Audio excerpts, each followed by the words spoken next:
name is Joe McGuire. I'm the president of Clovercrest Media Group. And here at CMG, we have a wide variety of podcasts, including sports shows like Keys to the City, The Roll Call, Throwing Jabs, All Four Downs, and Jawing About the G-Men.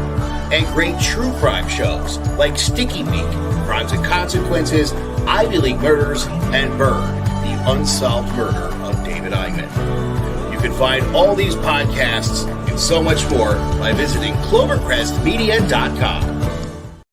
Let's say goodbye to all your worries about tax planning, investment troubles, and any confusion when it comes to managing your finances and money.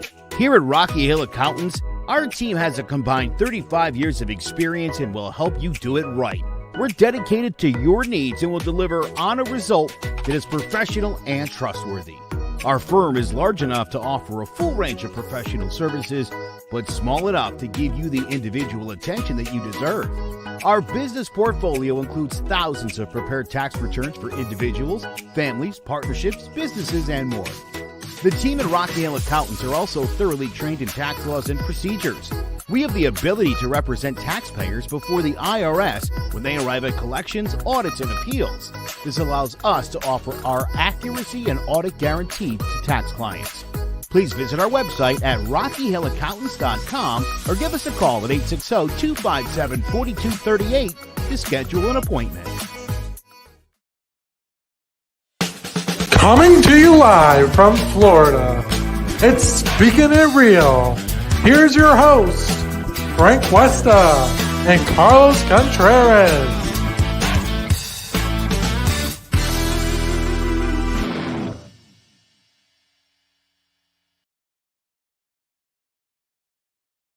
Oh, Zach, you're killing us, Zach. Oh, there we go. He unmuted us. What's going on, Carlos? How much, man? Friday. It is show 42. 42 many. Yeah, it's been pretty quiet. Not quiet week, but everything's all over the place. Nah. And I can't say it's been quiet, but the news has really shown itself to be the disorganized mess that it is. And yeah, I've been saying it forever, but yeah. So I mean, we'll definitely touch base on that. Oh yeah, listen, we have here. Yes, great. Listen, we have a packed show today. All right, but before we get to that, guys, don't forget to download our podcast on Apple, Spotify, or wherever you get your podcast needs. All right, give us a like, give us a share. Start sharing us now, because like I said earlier, we got a packed show. We're here with Talks with Liam Lee. All right, we had one show a couple months ago, and you know what? It was so good we had to bring them back on. You know. Oh man, and here they are with this master setup. Like, yeah, thank you. We should make this their show, and we can be the guest today. It's all good. Hey, I'm down for whatever. Why not? We're in a closet. It's just a good lighting. It's a nice closet. That's a really nice closet. It's a master closet, All right, it's a walk-in closet, huh? Yeah. Damn. I got all my shoes back here. They're on the floor. Wow. Well, it's my first meeting you guys, so nice to meet you. Great to have you on. Nice meeting you, Carlos. We talked about you on our last podcast a little bit. I'm afraid. What are you talking about? Hey, look, one thing Carlos told me before you guys came on, before we even had this podcast, he was very adamant in what we're going to talk about. Oh. Because he's like, look, I don't want to be set up, like you set me up once before, because when we first started, I literally set Carlos up. All right. I go, hey, look, come onto this show that we're going to be on, and we're just going to promote our show. We're going to promote Speaking It Real. Right. And let me tell you something. We promoted Speaking It Real. Yeah, we did. But Carlos got bombarded. Wait, what was the setup? Right. Did you have somebody come on and attack him, or what was the setup? No, they sat me down with like. We were on another show. Oh yeah, gotcha. They just started bombarding him with questions. I mean, we're looking at, we got the right, we got the left. What was So what was supposed to be a 20-minute greet turned into a 3-hour show. It was like, Oh, all right. Oh, because I thought. I guess they expected me to like turn tail and run. I'm like, no. I mean, No, I thought we were here so Carlos could tell us why we just pulled out of Afghanistan. well, I You have the explain answer. that in 20 minutes. I have all those answers. Oh well, hey, you know what? Let's get right on to it. My question: what are your guys' thoughts of Afghanistan? It's a complicated issue all around. I mean, there's people that say it's similar to Vietnam, U.S. pulling out, but there's quite a big difference where North Vietnam was communist and the South Vietnamese. Even, I mean, if you go into the history of it, the South Vietnamese, it wasn't exactly that they were fighting communism. It was just they wanted a government that was for the people. I guess we could get into theory if communism is it the Socialist Party that usually arises and gets corrupt? There's so much stuff. So, anyways, I guess Afghanistan. I think it's just complicated. I really don't have an answer. We shouldn't have been there in the first place. I think that's my thoughts on it. I can say the similarities is you're seeing the moment of a collapse of a country where people are trying to escape because, hey, it's so bad. Like if I stay here, these suckers are going to kill me.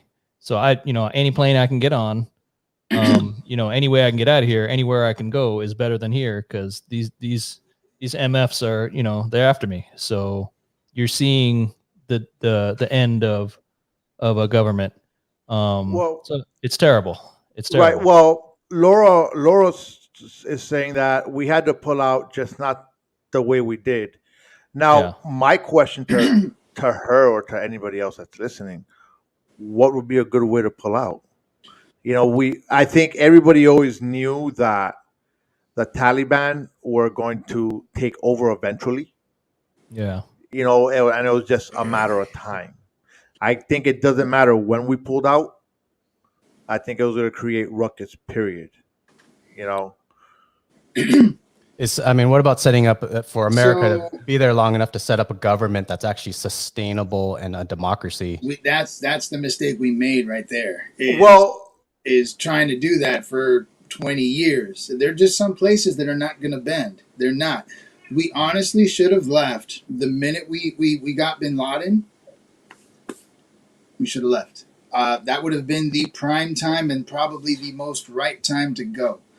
Now, I agree with Laura to a certain extent, though.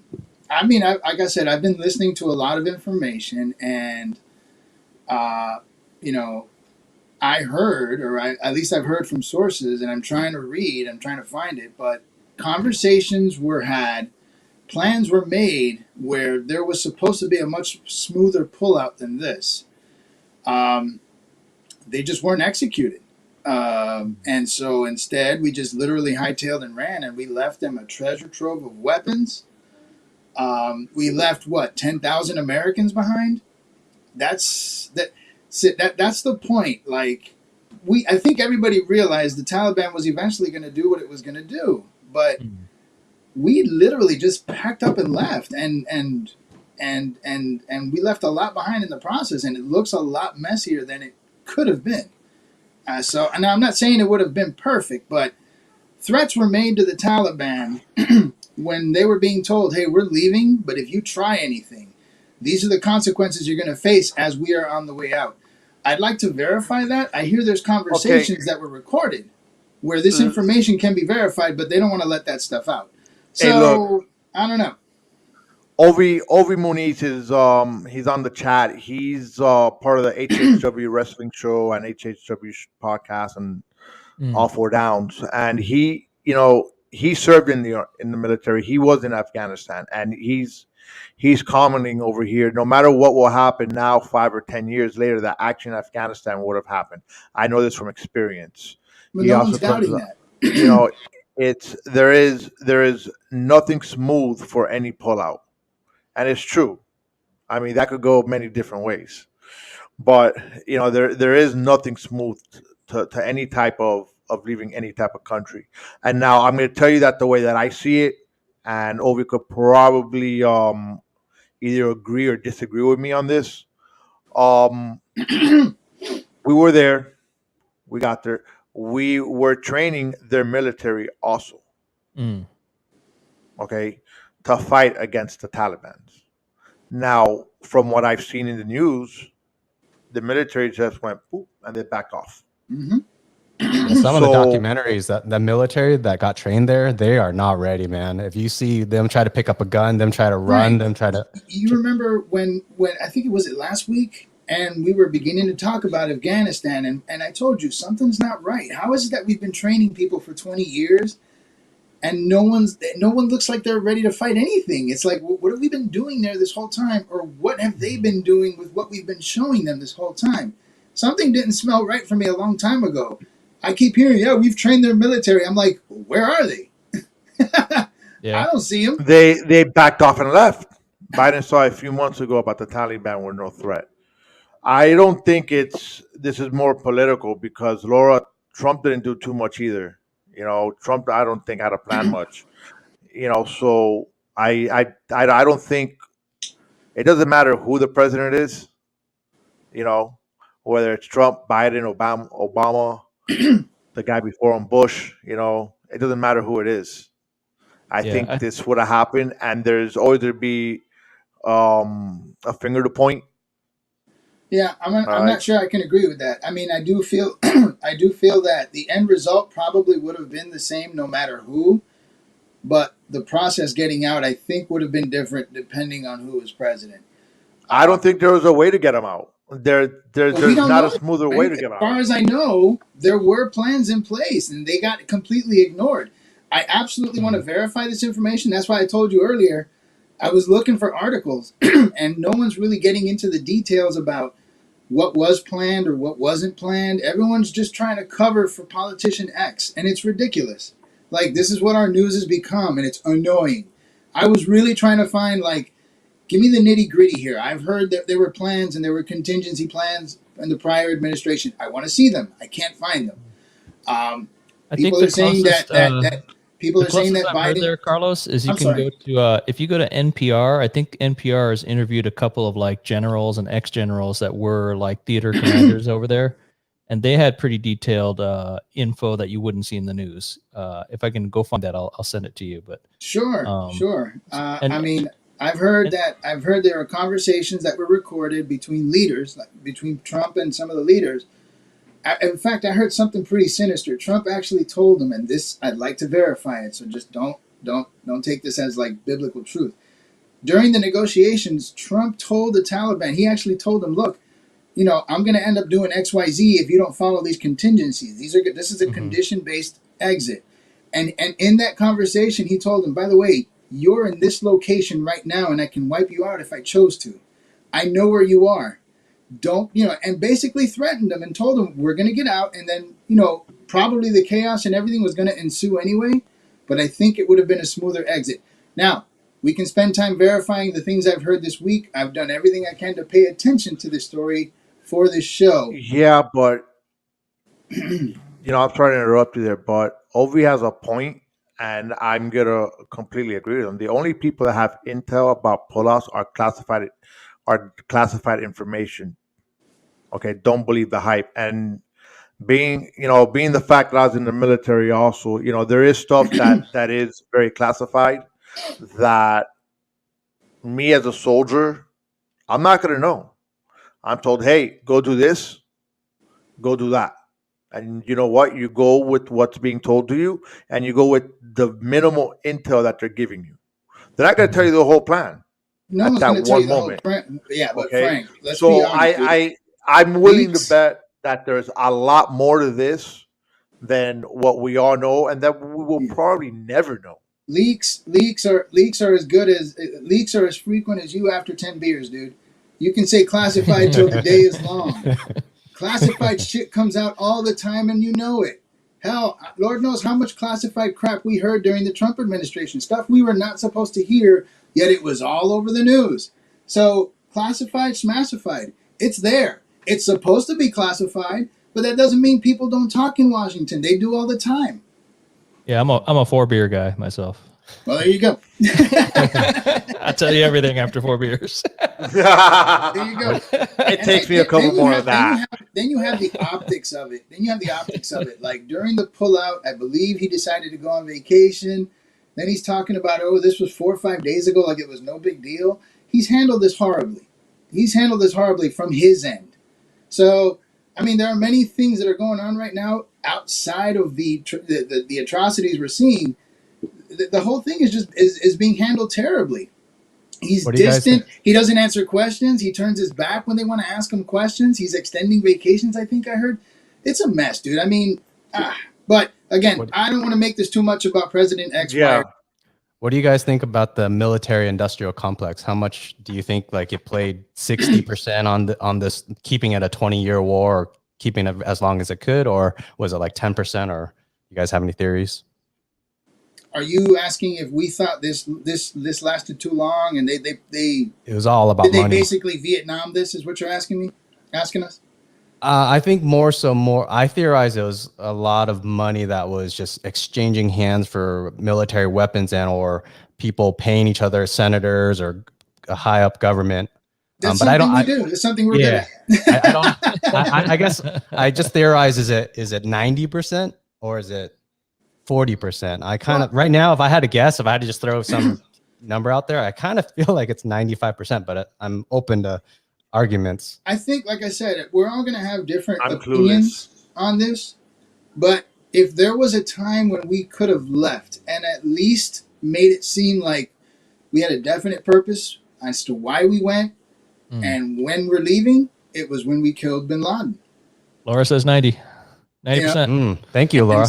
And so everything that happened after bin Laden, you got to kind of scratch your head and ask yourself what and why. We have to stop doing that. We have to stop doing that across the world. But that's just my opinion. I think after bin Laden, we should have left. And I think even if chaos ensued in Afghanistan after bin Laden, as Americans, we can say, hey, we came here with a purpose. We did our job and we're done. And that's it. But that's not what happened. We ended up staying there for 10 more years? Yeah. Like, why? So, yeah, I grow tired of the constant world policing that we do, even though when we don't police it, everything falls apart. So, I don't know. That's Sketchy says it was 100%.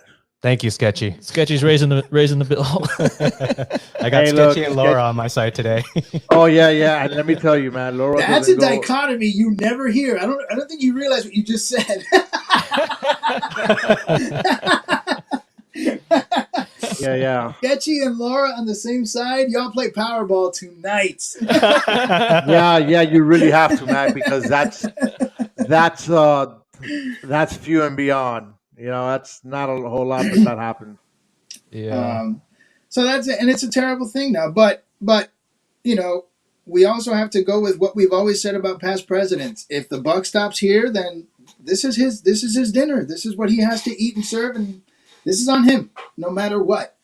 So I don't know how it's going to unfold. I mean, I think now the interesting is if the number is accurate, that you've got 10,000 American citizens stranded there. I remember the last time we had 500 people stuck in Iran. That took 2 years to try to get them out. We're not talking about 10,000 people in Afghanistan. Well, yeah. I did hear that Biden did say that he's going to leave the troops there until we get all the Americans out. I think I saw the article this morning too. Yeah, I did see. So I mean, I didn't really read it much. I saw the headline of it. So I did see that. I think actually CNN posted that this morning. I was sitting down this morning reading it. So, and then you got to look at the other thing that makes all of this so messed up is the things that were said before this happened. He was asked, "Are the Taliban going to take over? Do they have a chance of taking over?" What did he say? Highly unlikely. It's not going to happen. We don't see any signs of that happening at all. I mean, he looks like a buffoon. I think that's a lie. I mean, I've seen reports that have said that they knew that the Taliban. I think that they all knew that the Taliban eventually was going to take. That they were going to take over. They just didn't think it was going to happen so fast. Laura, I love Laura. Laura, Trump is the devil, whichever way you look at it. He's just not ready. He's a little orange. Frank, put a sock in it. This is what happens when you live in a free country that has no issues. You say stupid shit like that. Oh, he's the devil. You have Laura, Laura, why are you saying that, Laura? Hey, Laura's the one that brought it up, not me. You're the one that's like, yeah, I agree. I agree. No, I agree with Laura. I did that right. Okay, I agree with her. Well, here's what's interesting, right? There's only a couple million people in Afghanistan, right? It's not a huge population. I think you probably could have gave them all guns, like every man, woman, and child guns. I think right? we just did. Yeah, but in some way the Taliban is still taking over, right? So there's not some big enough population of people that are like, hey, fuck no, I'm gonna fight. Right. So if America, if Canada was gonna invade us or something, you gave everybody a gun, which we already got, there's no fucking way Canada is gonna take over. Because every dude on the block is going to be packing heat, and you can't take over a population that's heavily armed, right? So it just depends on what kind of weapons you use. Didn't Biden say something like, if you want to fight against the military or the American government, you're going to need like F-15s? But the Taliban, I mean, yeah, but with the Taliban, if you armed everybody, you effectively can't take over an armed population. You can't force them to do shit.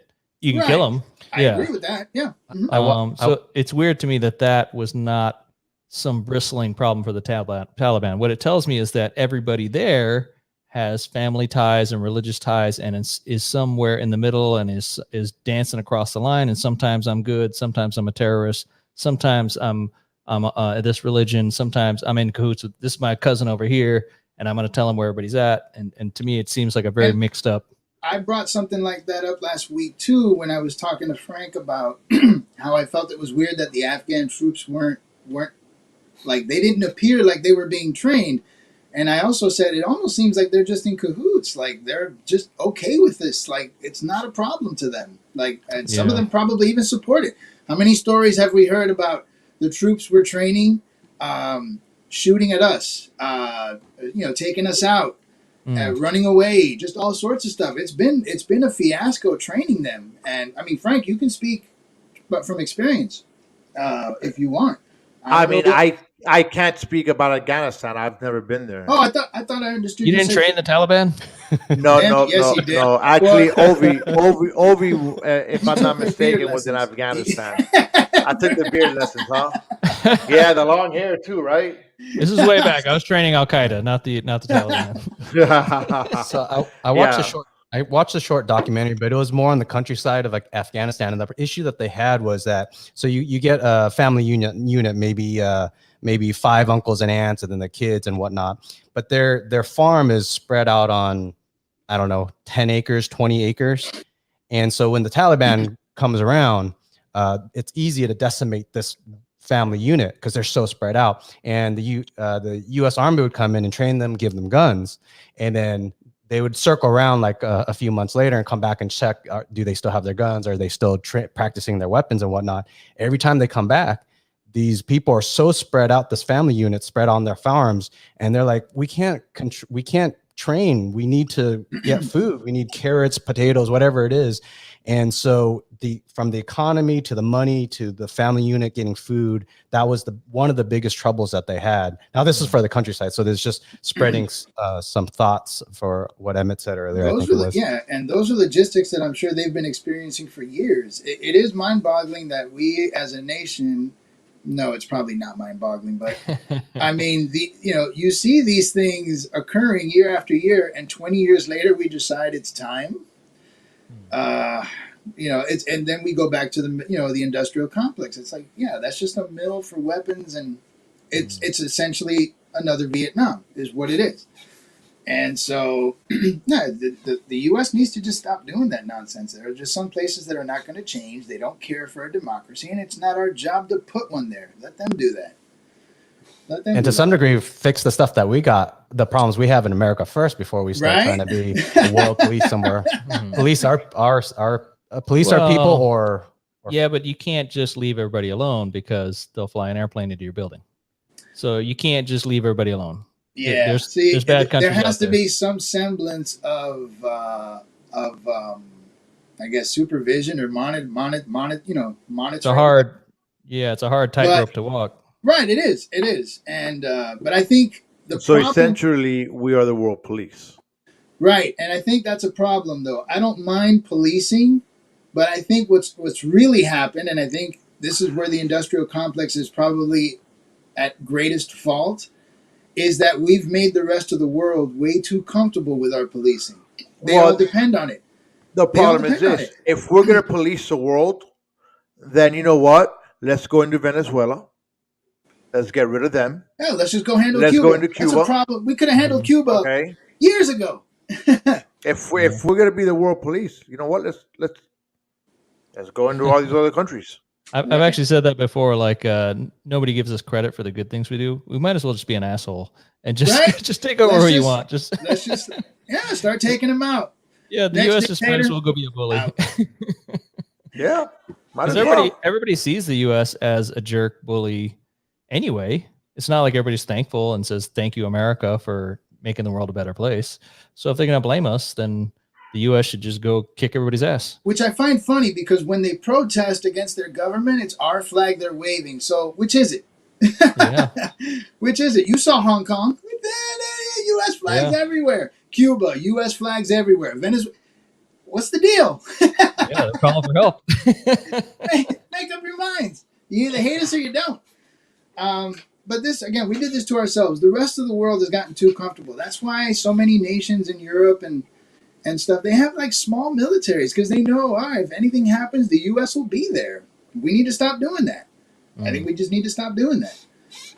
But, you know, I guess we work deals out with them in other ways. We use weapons and they provide other things. I don't know. That's in the minutia. But that needs to stop because one of the few times I agree with Sketchy is that we do spend too much money on defense. I think it's important that we do keep a very healthy defense, and I don't mind putting money into it, but I'm sure we can shave some of that money to other initiatives that need it, and instead the War Department keeps banging the drum. We need more money. Like, okay. I can tell you Costa Rica doesn't have a military because they got all our pineapples and bananas down there. And guess what? We protect them. Yeah. Don't fuck with Costa Rica. Pineapples and bananas. Right. We'll be there. And so I want my fruit. Hey, but right quick, you know, if you guys are tired or getting pissed off with these mosquitoes, all right, as I am, okay, Mosquito Shield has my ass covered. Check out this commercial by them right quick. It's been a pretty wet summer in Connecticut, and that means more mosquitoes than ever. If you didn't have your home service for mosquito control and find you're spending most of your time outside swatting those little pests, you are in luck. Mosquito Shield of Central Connecticut provides the best value in mosquito control services because of how they treat your yard using the Mosquito Shield tailored treatment system. They don't use a fixed schedule or an identical product, one-size-fits-all service program because you can't control mosquitoes on a set number of sprays or visits. Unlike the competition, Mosquito Shield of Central Connecticut will service you for the season, whatever it takes to provide superior results. This promise has awarded them an industry-leading consumer retention rating of 90%. Visit MosquitoShieldCT.com to schedule an appointment with Wade the Cesare and enjoy the rest of your summer mosquito-free. So anyways, check out these mosquito Connecticut had a mosquito problem. I didn't either, man. I found that out on Wednesday when I was when you're from Florida, it's like, you have mosquitoes? Really? But I guess they do. I thought they were all here. Oh, yeah. No, I'm down with killing all mosquitoes on Earth. I'm not even worried about terrorists anymore. Fuck the mosquitoes. That's where that spending needs to go. Them and wasps, both of them out. We'll get it. Yeah. Any animal that wants to eat me needs to go. Yeah. So let me ask you gentlemen a question. I brought this up with Frank.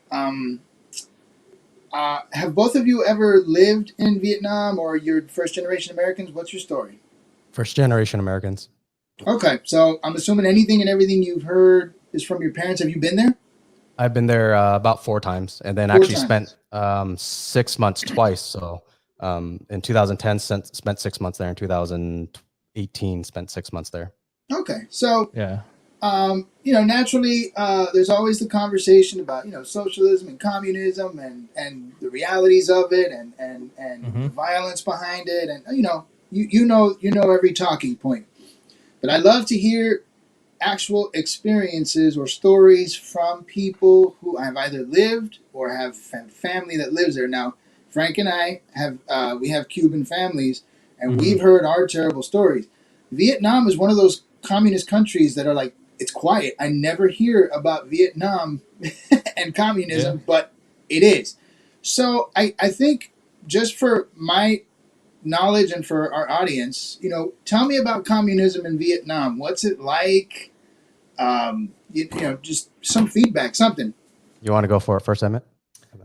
Yeah. So as quick as I can, the root, the problem of the Vietnam War was that the French were a colonial power. The French were coming to Vietnam, taking all their coffee and rice and shit, right? So Vietnam says, hey, we don't like this. We need some help. Like, hey, America, help us out. Like, we know you like democracy. Let's be cool and get these fucking French out of here. And the French were like, hey, America, this is right after World War II. The French are like, oh, well, leave us alone there, America. We're making some money there. If you come mess with us in Vietnam, we might just join the Soviet Union over here in Europe. So the French blackmailed the U.S. into not helping Vietnam as far as Ho Chi Minh in the north. So eventually Ho Chi Minh got an offer from the Russians, and the Russians were like, hey, we got guns and shit. You can shoot these French motherfuckers yourself. Here's some guns. Here's some weapons, right? So the Vietnamese North fell in with the Russians out of necessity. So that conflict continues, right? So they become communists because it's their best alternative. The U.S. tries to help the South because they don't want to see communism spread. If you want an illustration of whether communism is good to spread or not, 10 years before that was Korea. So North Korea taken over by communism, South Korea not. Where would you rather be right now? Pick and choose, right? So So Vietnam was stuck in kind of a communist scene for a while. They tried it. They got their land and their farms collectivized, and they said, this sucks. I'm doing all this work and shipping off all my rice to some other guy. So all these soldiers that came back from the South and ended up in communism were like, well, fuck this. This is stupid. They dropped it effectively, right? So the government is communist, but the country acts capitalist. So like now, China. yeah. So what you have now is a very capitalist country that you're free to do what you want up to a point, as long as you don't challenge the government or, insult or threaten the guys at the top, then you're okay to be as capitalist as you want. So Vietnam is a place that is now catching up with the world. They were kind of cut off until the late 90s. And so now they're catching up very quickly. Everybody's got a scooter. Everybody's got a cell phone. And they're now integrating with the world. They're becoming a manufacturing and industrial place where you can manufacture things. That's always the steps, the path forward. Look at Germany, look at Japan, look at South Korea.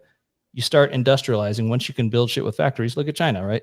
Once you can build shit with factories, you start making some money and becoming part of the world, educate your people, learn the science, get the doctors, get the engineers, right? So they're catching up quick, but they got a late start on the modern world. I think that's my answer. And then the late start with its similarities to China.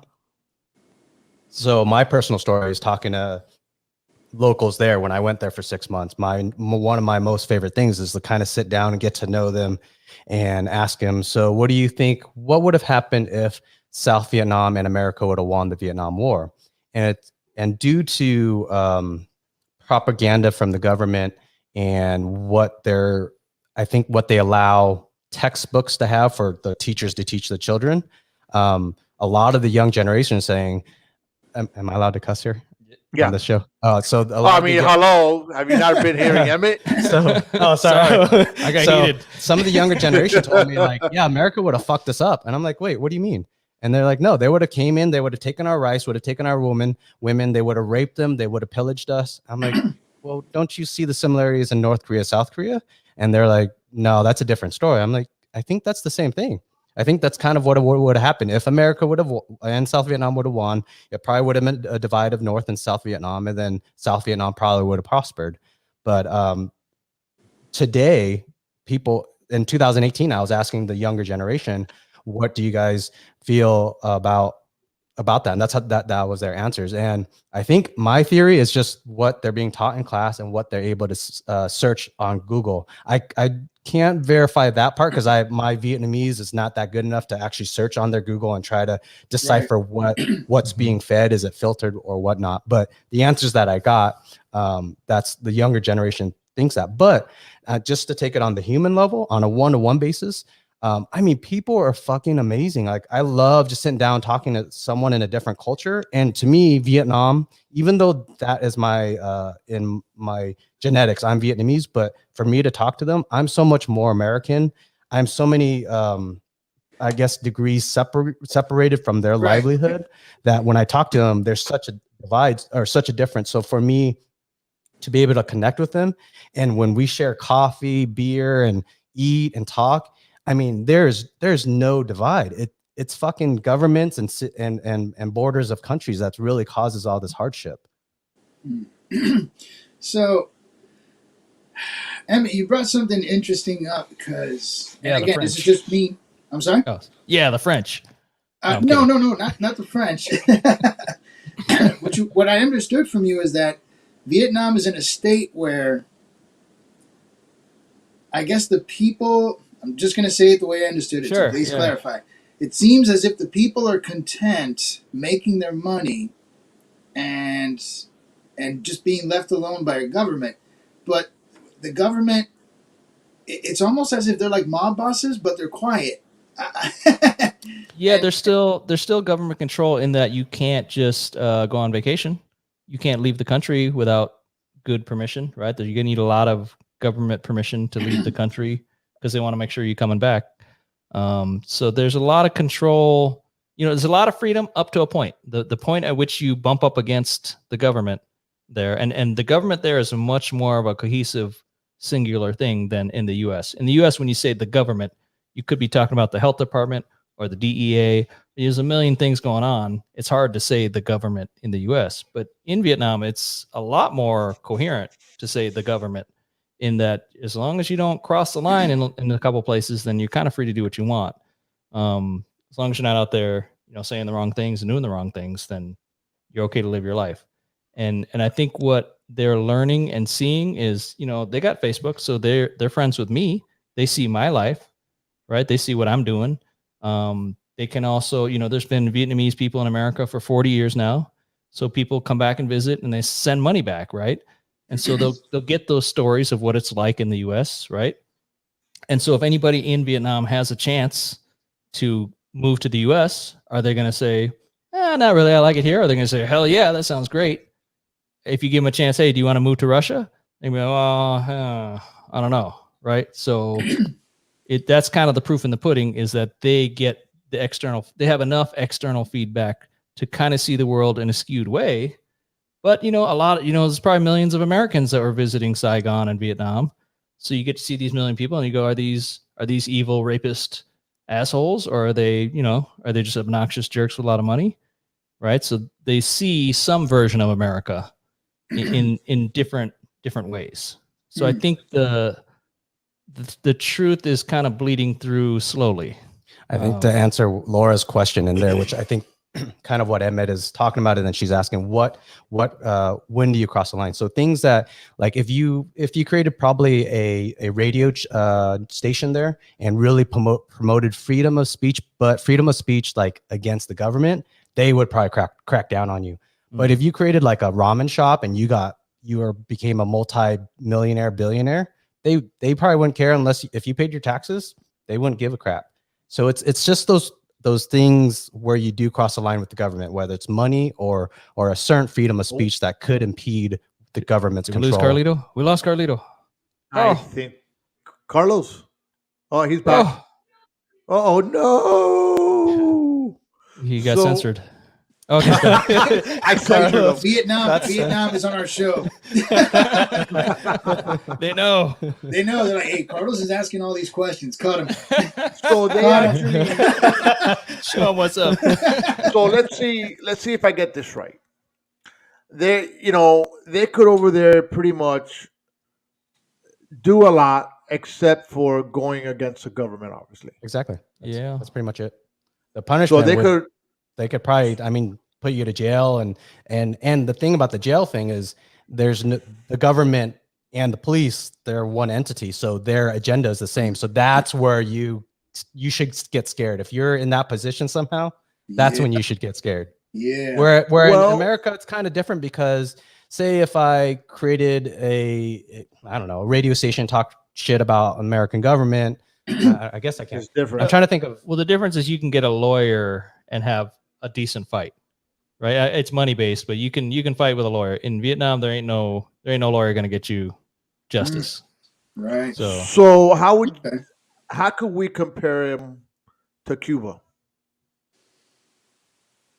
I don't know enough about Cuba to. No, I know that one's for Carlos. What do you think, Carlos? Yeah. How could we be? How could we compare them to Cuba? From what you've heard, Cubans are better dancers. I think. Well, yeah. True. Yeah.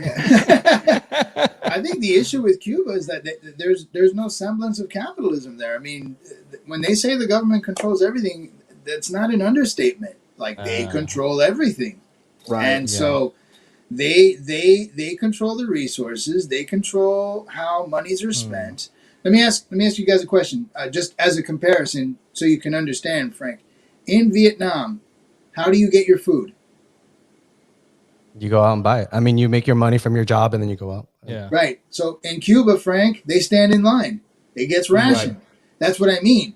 In Cuba, there's that much control to basically how much bread and rice you're going to take home. At least in Vietnam, there's a semblance of capitalism, and that's, to me, that's like the government's way of kind of appeasing the public, but at the same time, they're still like watching every move.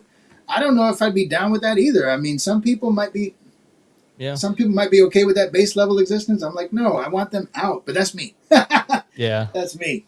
To add a little bit of current events with COVID spiking in Vietnam, supposedly today they just rolled out APCs with military into Saigon or Ho Chi Minh, and they're going to hand out rations because they want to lock down the city for, I think, 14 or 15 days and fully lock down. Everyone stay in their house. No one's allowed to do any gatherings, and the government's going to give food to help people get by for the 2 weeks. You know, so I would serious lockdown, yeah.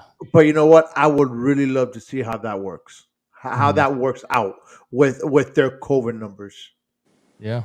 You know, because I've been saying this all along. I think that when this whole COVID stuff started, I think if we would have locked down the whole government and nobody goes nowhere or anything else, I think our numbers would have been a lot less because you're controlling it. I mean, of course, that wouldn't happen because I guarantee you and Laura will be the first one out on the street running around saying, "Hey, you're not locking me down. You're not going to lock me down, damn it.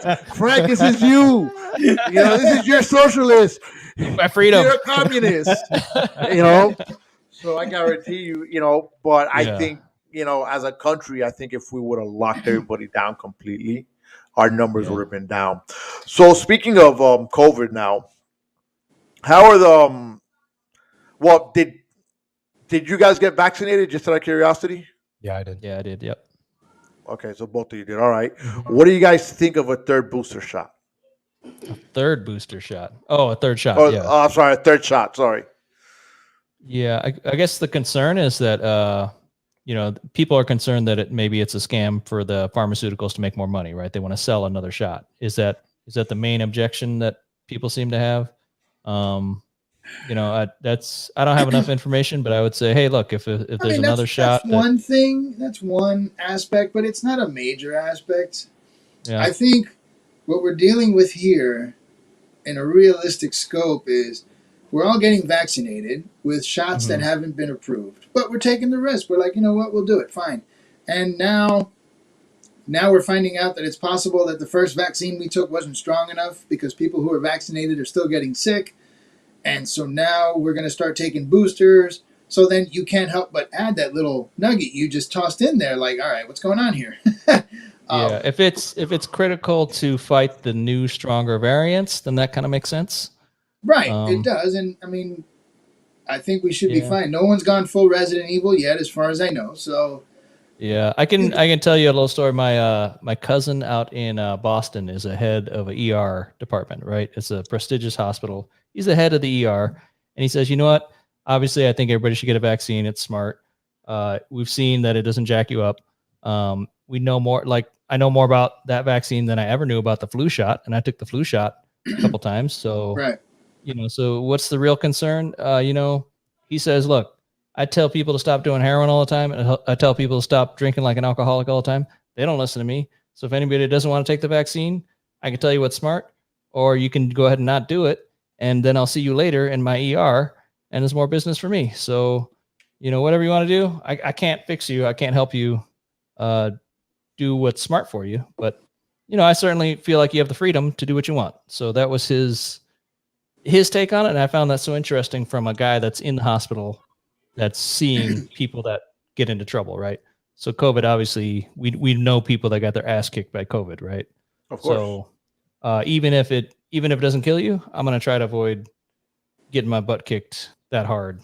For me, I look at the numbers. If the first on the first shot or the first two shots, if you didn't take it, you would have between 1% to 7% chance of death. In other countries, as high as 7%. In America, I think it was about 1%. If you take the two shots, it brings it down to instead of 1 out of 100 that you might die from COVID, it's like 1 out of 1,000,000. So then with the Delta variant coming in, I actually don't know the numbers on that.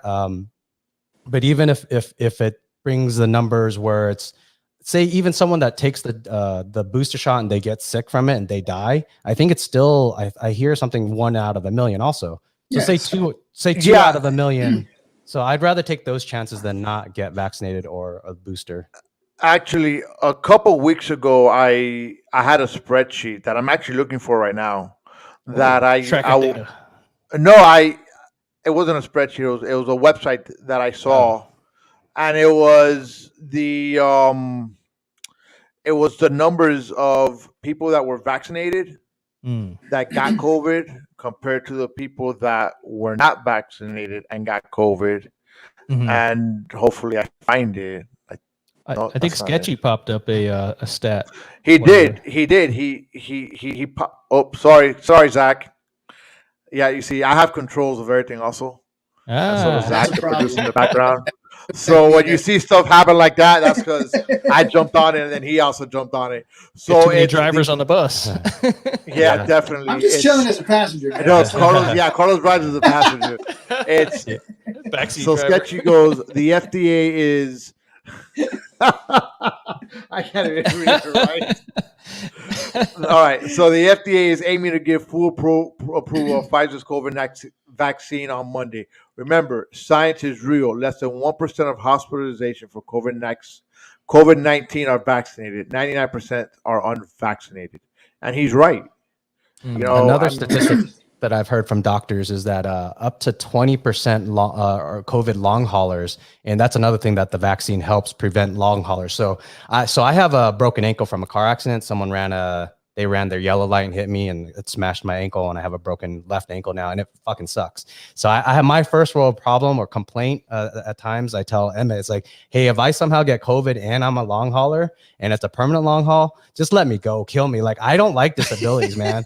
Fucking disability sucks. That's too harsh. Like having a bum ankle really sucks. If I have like jeopardized lungs or liver or whatever after COVID, just let me go.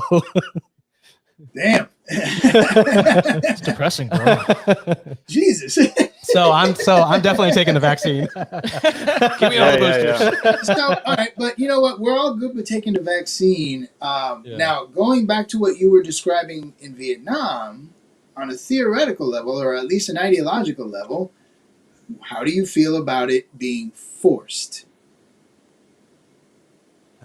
Man, I would say from a morality sense that I like to think of every action that I do, I like to make sure I'm not impeding anyone else's rights or their personal space, or even just anything negative to them, even time or money. I spend too much time thinking about that. So from a morality standpoint, I think a government, if they can, I think there's enough evidence for them to say that if we vaccinate everyone in the country, it is better for everyone else. So from a morals perspective, that's what I would say. I understand people's other argument where they say, well, my freedom is to say that I don't want to get vaccinated. But for the better of people as a government, if the government is for the people, choose the decision that's for the people. Yeah, I mean, we're already So hold on, your key word there is still choice. we're already forced to do things like not set forest fires. We're forced to not drive faster than 75 miles an hour in most cases. We're forced to wear our seatbelts. Those are all safety things. And the tricky thing with COVID is that it does spread to other people. Obviously, we see that it spreads to other people. So if you choose to accept the risk of COVID, that's fine. But what sucks is that now you become a spreader to other people. And that's the hard part from a government standpoint, I think, is that it's your body and your choice, but now you're also choosing for the people you come in contact with. So the minute you jump on that airplane, you're in a tin can with all these people, and we can see just by how quickly it spreads. Clearly it's traveling by air as well, right? You jump on an airplane, we're spreading COVID to other cities so quickly. Oh, easy. Yeah. I mean, just to go against Laura, just because I want to go against Laura today. hey, Laura, you know what? We're gonna force you to get. Dude. We're gonna force everybody. Yeah, we're she gonna and Laura force agreed. everybody. And now you want to shit on that? No. Somebody has to go against Laura. I like Laura's picture. She looks like a sassy, good-looking woman here. She's ready. Yeah, she's ready. She's ready to force everybody to get vaccinated. What? Oh man! Hey, Laura, that's like, you know what? No, you know what? I'm not even gonna go. I'm vaccinated, but I don't agree with forcing anyone. Hey, you know what? No, you gotta force everyone to get vaccinated. You gotta force everyone to take the guns away. You gotta do all that, Laura. Ha! It's a weird thing. I would actually more agree with Laura about 2 years ago, because I felt that humans would actually make the right choice and think about others. And seeing that America's at, I think, a 51% vaccination rate, that I don't know what to think. I feel like it's hurting us as a nation. Where it's what I blame? I'm gonna tell you what my problem is. Right after Carlos. Okay. Don't take too long. Honestly, I think that phenomenon has occurred because of politicians. When this problem began and the vaccine was being touted, because of who was touting it, we were receiving negative messages from the get-go. From the get-go, we were told, no, I'm not taking it unless he takes it first. I don't trust it. I think he needs to try it. So we were basically introduced to this vaccine with doubt. And so, of course, you're going to have people like all sorts of sarcasm going on now with like, I don't think so. And that's how it's been from the beginning. Okay. Had the message been, take it so we can all get better, and had that been a unifying message, I'm sure the percentage of vaccinated Americans would be a lot higher. But they took a crap on it from day one. They took a crap on it. All right, so I'm going to tell you what. As a matter of fact, I had this conversation with my sister yesterday or the day before. It's COVID-19, right? Okay. Do we know why it's 19? Because there's 18 other COVIDs. Exactly. Now, do you know how many years they've been working on some type of vaccine for COVID? Oh, probably. They've been going at it for about 20 years. Well, that goes back to what Emmett said at the beginning. Okay. Is this all? No, you're right. You're right. So they've had, they've been working vaccines, and obviously there's been different strands to come out, one out of the other, to where it got to where it's at now. All right. Mm-hmm. So, given the fact that they've had already many, many years of research with it, okay, yes, you got different variants, and they've expanded on it. They've gone off of it. So, that being said, why not take it at this point? We're not looking at a vaccine that was developed in 6 months or a year. It was tweaked. We're looking at it being tweaked within a year, and I could live with that. Yeah. Now, my other problem with the whole vaccinating Americans, okay, is that if everybody were to say, okay, I'm going to live the honest life, meaning what? They said if you're not vaccinated, you should be wearing a mask. But since we cannot sit here and ask people, hey, have you been vaccinated? No, okay, you can be serviced. Guess what? You have all these people that walk around that are not vaccinated, not wearing a mask. So that's why I'm for Laura on here put no vaccine passports. No, that's why I will want a vaccine passport. Because you know what? At the end of the day, I want to know that if you come to my house or we're going to go out to dinner for whatever reason or one or the other, that you know what? You've been vaccinated. So then I'm not putting myself at risk. Yeah, we see a special case of how things spread in Las Vegas. So we're Vegas based, right? So Vegas is a place for tourism, and with international travel being shut off, a lot of people come to Vegas still. So we have seen throughout these last 2 years that there are times when people start coming to Vegas and then numbers go up, right? You see a very strong correlation of the riskiest people, because anybody who's scared or concerned about it isn't going to jump on a plane and go to Vegas. Right. So these are mentally gamblers, right? They're like, I want to gamble. I want to gamble with my life. I want to gamble with my money. I want to risk it all, right? So you get this interesting case where at one point the Vegas Strip was the I forget what you call it, the epicenter. Contact, the contact tracing, right? If you contact trace back, where did everybody get sick? Oh, well, everybody that went to Vegas. Look at that, Vegas. Right? So, I mean, Vegas is awesome. It's a fun place, but when you have a lot of people making a choice to be contagious, you can see how that affects not just Las Vegas, but the whole world, right? The rest of the U.S., because after you're done partying, what do? You go back home to Connecticut and Florida. Yeah. Yeah. We're the outcasts in this network. We're in Florida. Yeah. But no, I'd rather be in Florida than Connecticut. No, definitely. You guys got great trucks down there. Oh. Absolutely. The Jeeps are great too. Yeah, they are. Especially when you start throwing them in the mud.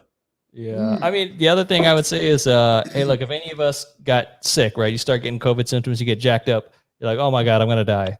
What are you going to do? You're going to run to the hospital, right? Where else do you run? You ain't running to church. You ain't running to the city hall. You ain't running to your politician. You ain't running to anywhere else. You're running to the hospital, right? So obviously we trust these doctors and nurses to be our best chance and not dying. So right. if most of the doctors we know and the medical scientists and that whole industry and profession says, hey, it's pretty smart to take this vaccine, why do we not believe them when they're telling us this message? But if shit hits the fan, then I'm gonna run there. I think it's crazy to watch interviews with people on ventilators when the doctors and nurses say, hey, once you're done, go get the vaccine. You have COVID now. When you're rid of all the symptoms, go get the vaccine. And these people are saying, no, I don't believe in the vaccine. It's like, dude, you're on a ventilator in the hospital being helped by this nurse and this doctor with all this technology, and you're choosing that you won't want a vaccine afterwards. Would you still get a vaccine, though, if you already have the antibodies? You got to wait 3 months. That's in order to get the vaccine after you've had COVID, you got to wait 90 days. And then, because then I guess maybe my counter argument or a thought on what Carlos is saying, because then also with Delta variant and then Lambda coming out now. So I think we're going to run through the Greek alphabet on COVID. Yeah. Soon we'll be at Zebra. Yeah. Well, I think that illustrates that it's hard to have half measures and that you need some way to total stop it. Like the Vietnam government is saying, hey, we ain't got vaccines, so we're just going to lock everybody down with guns. Right. So they said, we got no other options. We can't give everybody vaccines, so we're going to lock you in your house. It sounds so horrible, though. And that's exactly why you have people saying no to the passports, because of what you just said. Yeah. Well, what's the other option, right? Watch everybody die on ventilators? I mean, I get the concern and I understand it, but people do have a right to die, don't they? I mean, if that's what they want to try to do, there's two sides to that argument always. Number one is, you're probably going to help spread. And then the other one is what you just said. I mean, people are going to, but that part of it, they have that right. If that's what they want to try, and, so be it. So, I mean, you have a case where you want to try to control it, and then you're afraid of V for Vendetta, which is what that movie was about, right? The whole government taking over because of a virus. So, Yeah. I can understand the concerns.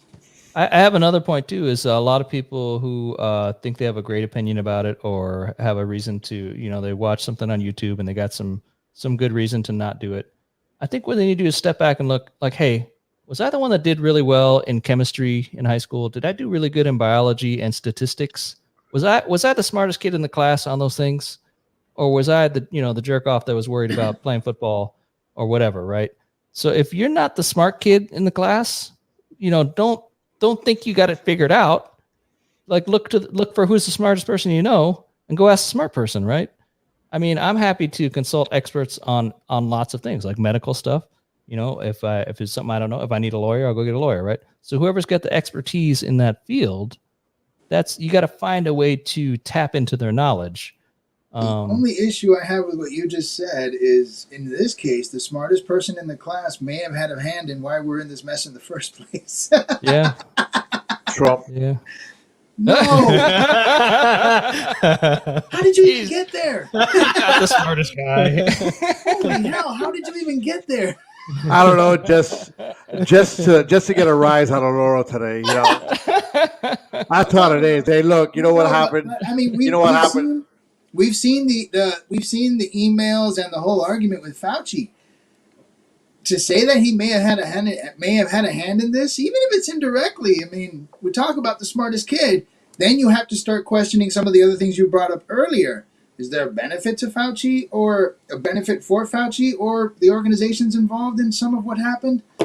I mean, no one's going to completely uncover that, but from what we've seen, we have reason to scratch heads. So, yeah, I think as the government, the people, when Emmett said the government. Laura, hold on, that's huge. That's a big leap, even for me.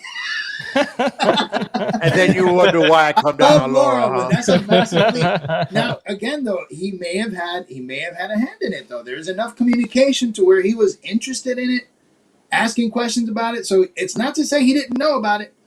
I mean, I don't know. Yeah. I don't know. But I'm sorry. You were saying.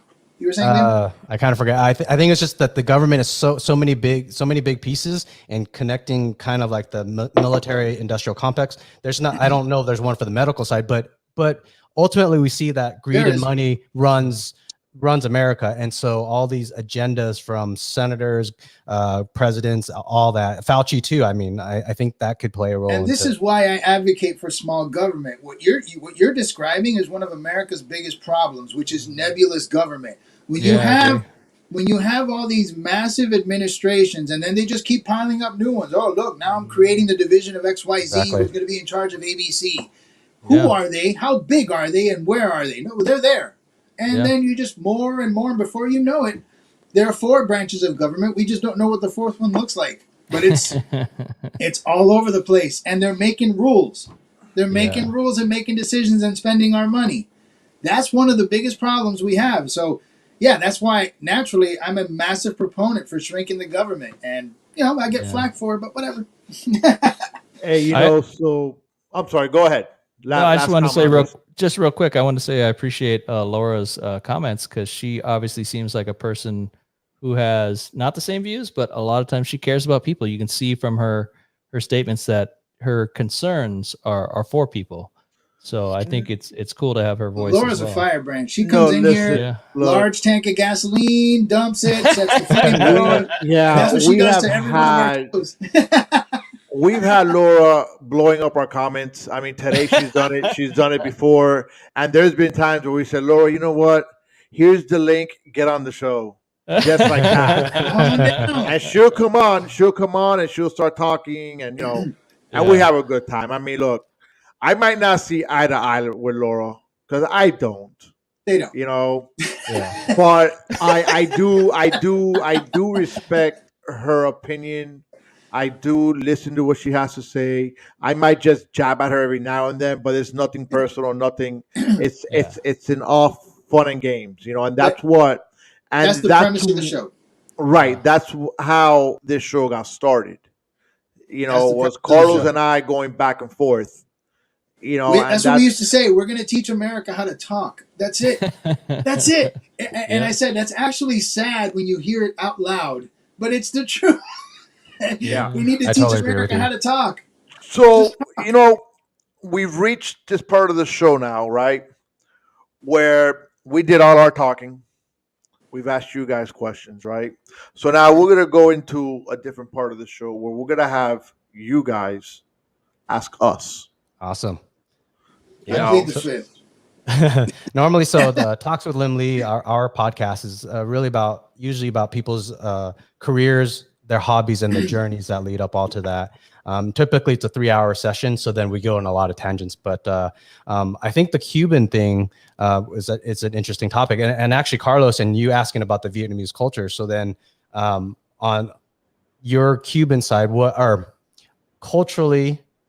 What family traditions do you carry or do you see, and then how has it changed? Do you really like mojitos, or is that a fake thing? Guajitos or what? No, mojitos. Do you really like mojitos, Oh. or is that? I'm Is not that a much of a stereotype? drinker, so I don't drink too many mojitos. To be honest with you, but the food. I don't know if there's any Cuban establishments in Vegas where you can eat, but if not, you need to come down to Miami, just sit in a few of them, go back and burn off the 10 pounds you're gonna gain. There's a couple of good Cuban restaurants in Vegas. All right. We do have Cubans that come from Florida over to Vegas a lot. And all right. I actually helped a couple of friends buy a condo back in February, and they took me good. out to a Cuban restaurant after we Nice. completed the deal, and so Nice. it's great to taste that bit of culture and see that little bit of Cubano. Yeah, man, it's bad. It's bad. It's like a cruise. When I know I'm going down to Miami, I'm like, I can't eat for a few days because I know what's going to happen when I go down there. So, Yeah. but as far as the culture, I mean, it's interesting. Naturally, because of the experiences that they have been through, they tend to be conservative, and they get scolded for it now. It's like, I know during the last election, Cubans were being like scolded and called crazy, and I'm like, no. If you understand where they came from, you wouldn't say such stupid things. So they tend to be conservative, and that's fine. My mom was very democratic until Trump showed up. For her, it was like an awakening. She's like, I've seen what they've been doing to me for the last 30 years, and I'm tired of it. I'm like, good. Yeah. Good. But overall, we're hot-headed, we're loud, and talk. They talk a mile a minute. We all talk a mile a minute. We're all like always in a hurry with our mouths. I tell you what, though, every Cuban definitely appreciates this nation because of the stories we've heard. I mean, I was told one story like, basically, I mean, I'll kind of summarize it, but it got down to the fact that my grandfather helped a little girl. She was sick or she was choking or something. He was a doctor. The next day, the military knocks on their house and they do their search. They're checking all items. They literally would keep inventory of everything you had down to the last fork. And I think one of the forks was missing, and they were all going to get in trouble. The head sergeant, I guess, in that little group that showed up, though, recognized my grandfather and remembered what he did, and somehow basically made it seem like, you know what, don't sweat it. We'll move on to the next one. Just make sure you find whatever it is you're missing. And they left.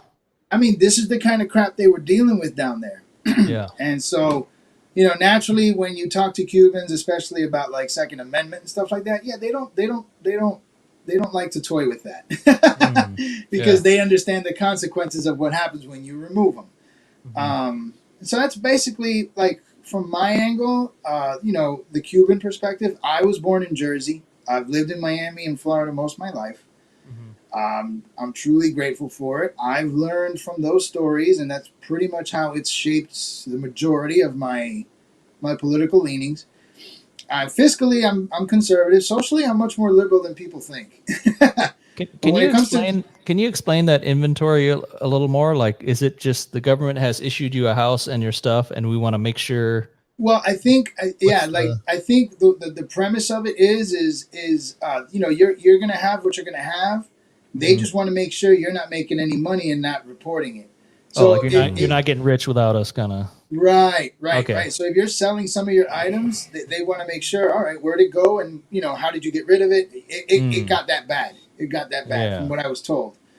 And so, and I mean, we heard other stories. I don't know if you heard some of our shows the last few weeks of the same thing like you were talking about in Vietnam, the information at school, how wonderful Fidel is, just complete brainwashing, and it's sad. Again, what's worse over there is that the government runs the entire show. In Vietnam, at least there's some semblance of capitalism. Yeah. It doesn't appear that that's the case in Cuba. Like, I think one of the guys on our show said that cab drivers make more money than doctors. The government's regulating the pay, so how's that even possible? But apparently it is. Tips. Yeah, tips. So it's a mess down there. And as you saw from the last few weeks, they were beginning to revolt. And unfortunately, I told Frank, I said, Frank, it's such a tall mountain to climb when an unarmed populace has to fight. First, you got to fight the people in the population who support the government. There's at least half of them. Misery loves company. If you're poor enough and you're getting crumbs from the government and those crumbs are better than what you had, you support your government. Yeah. So or if your relative position is good in that system, you don't want to risk your good position. And then you've got to deal with the police. Then you have to deal with the military, and they're the only ones firing bullets. I mean, the revolution in Cuba is gonna require an insane amount of bloodshed, and I just don't know if there's enough people to do it. And truth be told, Frank, how's the news on SOS Cuba? Of who? Exactly. It's quiet. It's gone. I mean, I don't know. I mean, it's not completely gone. I mean, what you really see out here is more of the Cuban population that's here. They're the ones that are still trying to. I don't know what's going on in the homeland. I mean, I haven't seen much news on it. The temperature's cooled off. So, and I'm not sure if it's because something's brewing or the odds of this kind of thing happening are being realized and it's cooling off. I don't know. I think it's more of it's cooled off a bit, that the people in Cuba are still anxious, still trying to fight against the government. Yes, I mean, throughout the whole Cuba thing, I put myself in a bunch of these Cuban groups. So I see a lot of news, and there's a lot of stuff that comes in on the Facebook feed from people actually live in Cuba. I mean, about a week or two ago, you saw all you heard, it was pitch black. Okay, and all you heard was a ding, ding, ding, ding, ding, ding, like she was knocking on like a pot or pan, with like a spoon or something. Yeah. You heard that, then you heard another one in the background. You started hearing two, you hear three, but I haven't really heard a lot of it. Now, I think this movement is a lot more of the Cuban people that are here in the States. Because I'm not sure if you guys had any SOS Cuban rallies in Las Vegas or not. I haven't seen anything, yeah. Right. I know, we had a guy that's up in Canada that he was on our show talking about it also. And his daughter, I follow his daughter on Facebook, and she, they had the rallies in Canada. I think they're in Vancouver, if I remember correctly, or something like that. Was it Vancouver or Toronto? One or the other. No, the one that's 3 hours different from us. I think it's Vancouver. Oh, that's Vancouver then. Okay. Yeah. So it's one of those things where all the Cubans that are out of Cuba want the change and will fight more for the change here. But fighting for the change here, I don't think we're doing much anyways. I mean, I know that there was 2 radio personalities from Miami that were in Washington for like a week. Yeah. What changed? Yeah, I think that's hard because any activism you do here in the States isn't going to change, the poor guy in Cuba who's going to get a gun pointed at his head. Right. That's a whole different game. Yeah. When you're there in the bucket. Correct. Pretty much. It's sad, but that's the reality of it. I mean, unless you steal a few bombers, pack them up with guns, just fly over Cuba and just drop them and watch what happens. Yeah. Arm the people. Arming the people. Wow, what a concept. Carlos, have you been to Cuba? Have you visited? Nah, sadly, I have not. Frank said he was. Frank says he's been there. I have yet to go. My mom talks about going back, but I don't know if she's going to make it. Not right now? Nah, I don't know. I mean, I'll see what it takes to go. I just haven't had a chance to go. Yeah. But, I mean, if I go, I'm going to go with my mom. She's the one that's going to want to definitely at least see it one more time. Yeah. Time's running out, though, so... That's tough. We'll see. Yeah. We'll see. But I mean, I went when I was 16 years old. Mm-hmm. So many, many moons ago. Mm-hmm. And even when I went, they still had they shut power off on the island, for a good, they're running power outs, for a good majority of the time. I would tell you that the experience of me going over there as a teenager humbled me, because you know what, we're here and we'll get whatever the hell we want. Yeah, I saw run my blender whenever I want with my smoothie. Exactly. It was funny because I saw a younger cousin of mine wearing my clothes that my mom was sent, and we're talking about clothes that was like, it was a pass me down to me from my brother, and then it was passed on to them. And I was like, wow, interesting. Yeah. I remember, the one thing that just was clearly on my mind was a Jordache belt. And it wasn't even like the belts now where we just strap. It was a clip. Yeah. I was like, holy damn, this is where that belt went. All right. So it humbled me in the sense where I was like, all right, here, keep all my stuff, Yeah. Yeah, I think in 2 generations in Vietnam, kind of that's what used to happen back in probably the 80s, when families would, in America, if they had some clothes, they could ship it back to their family in Vietnam. But when I go back there now, like when 2018, when I bought some Adidas backpacks, I was like, hey, this is pretty cool. I could buy a backpack that's it was only like, I think $30 and give it to them over there. I bought it at Marshalls and Ross because I'm a cheap ass motherfucker. So hey, don't worry about it. So am I, dude. So I go over there and bring it to them, and guess what? They're like, oh, this is not the latest edition. I'm like, what?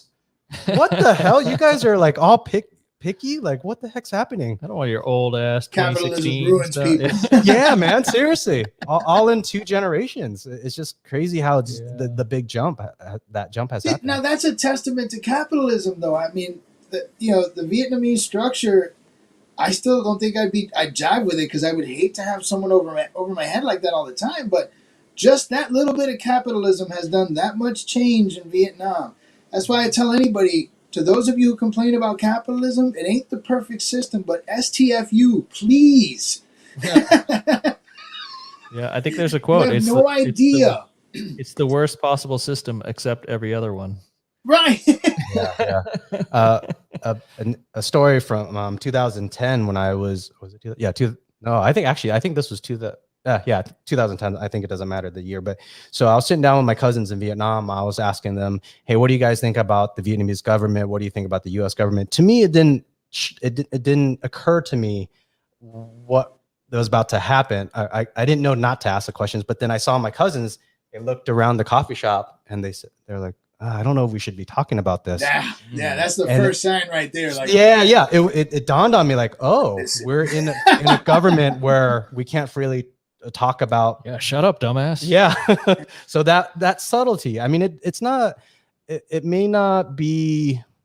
I don't know how to say it. It may not be right in your face, and it may not impact nearly 90% of the stuff you do. 95 maybe. But that little percent, maybe, I don't know if it's 5%, 1%, when you talk about something, do something, you got to be cognizant, or you got to think that, does it affect the government? It's like a hovering control. Yeah, yeah. I got a question for Frank. Frank, who is Kim? Because I think her last comment was, "Hey, your show's cool, but I'm partying right now, so bye." Oh, that's right. Kimberly Chapman. She's one of the podcasters on our network with Clovercrest Media. Oh, She okay. has She has some kind of avocado party. yeah. She's a character. We've had her here a couple times on the show. She's awesome. I'll tell you what. If you No, guys she is. If She's you ever have helped a me day out. when you don't have anything to talk about or you've drawn blanks, call Kimmy. Just call Kimmy. Oh yeah, she will get you to talk about she everything. Will cover and for you. I mean, she'll just like, you're gonna be like, "Holy cow, we got to talk about this." You're like, "Yep, let's do it." And she'll just just be careful. Just be careful when she says she's coming. Uh-oh. All right, just be careful with that one. Oh man, She sounds fun. I have to say that was still our best show. Thank you very much. Yeah, I forgot what it was, and she ended up. We were ending our show. I think she was trying to get on. Right. Yes. She basically tried to tell us that she was coming on and misspelled it, and we were reading it, and we were like, we will end the show on that note. I just said, Frank, I don't think we need to say anything else. Here I was just proud of myself for not making any pullout jokes during the beginning of our man. Oh, I know, right? When she wrote that, I saw that too. I was thinking that. We this is finished the job. Yeah, I did you not realize that when I said I'm not sure who said pull out or if we read it or not. I was like, oh yeah, pulling out you could do many different ways or something like that. Yeah, I think it was Laura. No, it's serious stuff. I can't be joking about the pullout game. So when do you guys normally do your show? Whenever we just schedule guests, and then mine's not live, so we record it and then I do that. Why I'm trying to understand your dynamic or the issue. Why not live? What's the point? So for one reason, as I notice a lot of guests seem to be apprehensive because they're afraid of saying something that they regret. So one of the things that I do is I tell them, like almost the first thing I tell them is this is recorded and will be edited. You could remove anything you want. If you say if you want to kill babies all day long and you happen to say that and you want to remove it. Whoa. That's harsh. I actually joke with them. I said, go ahead and say it. I'll probably report it to the cops, but you can request to have it removed later. I would love to see one of their spreadsheets, Frank. What the hell? Right. So if Kim came all over your show, you could edit that out. I wouldn't edit it out though. No, you don't want to expose people to that. Are you kidding me? Terrible. That's a great promotion. We didn't cut that out. We're trying to free Cuba right now, and you guys got people doing all this crazy sex stuff. Effortless, mind you, it's still G-rated. I agree with Laura. Man, Look, I get that. That's actually not a bad thing, especially in today's environment where you can't be human, which sucks. Like, I've actually that came out the wrong way. Sorry, I meant no. So I'll try to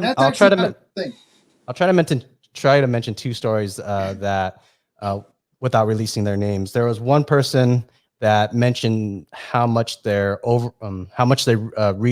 charge for their services for their business, and it was like, oh man, I don't want to give away who it was, but it was prostitute. It was just he was upselling his services. No. Actually, I don't even want to say that. You could just leave it as services. We got it. Okay. It's not even it's legit service. Legit services. Well, in Vegas, it's legit.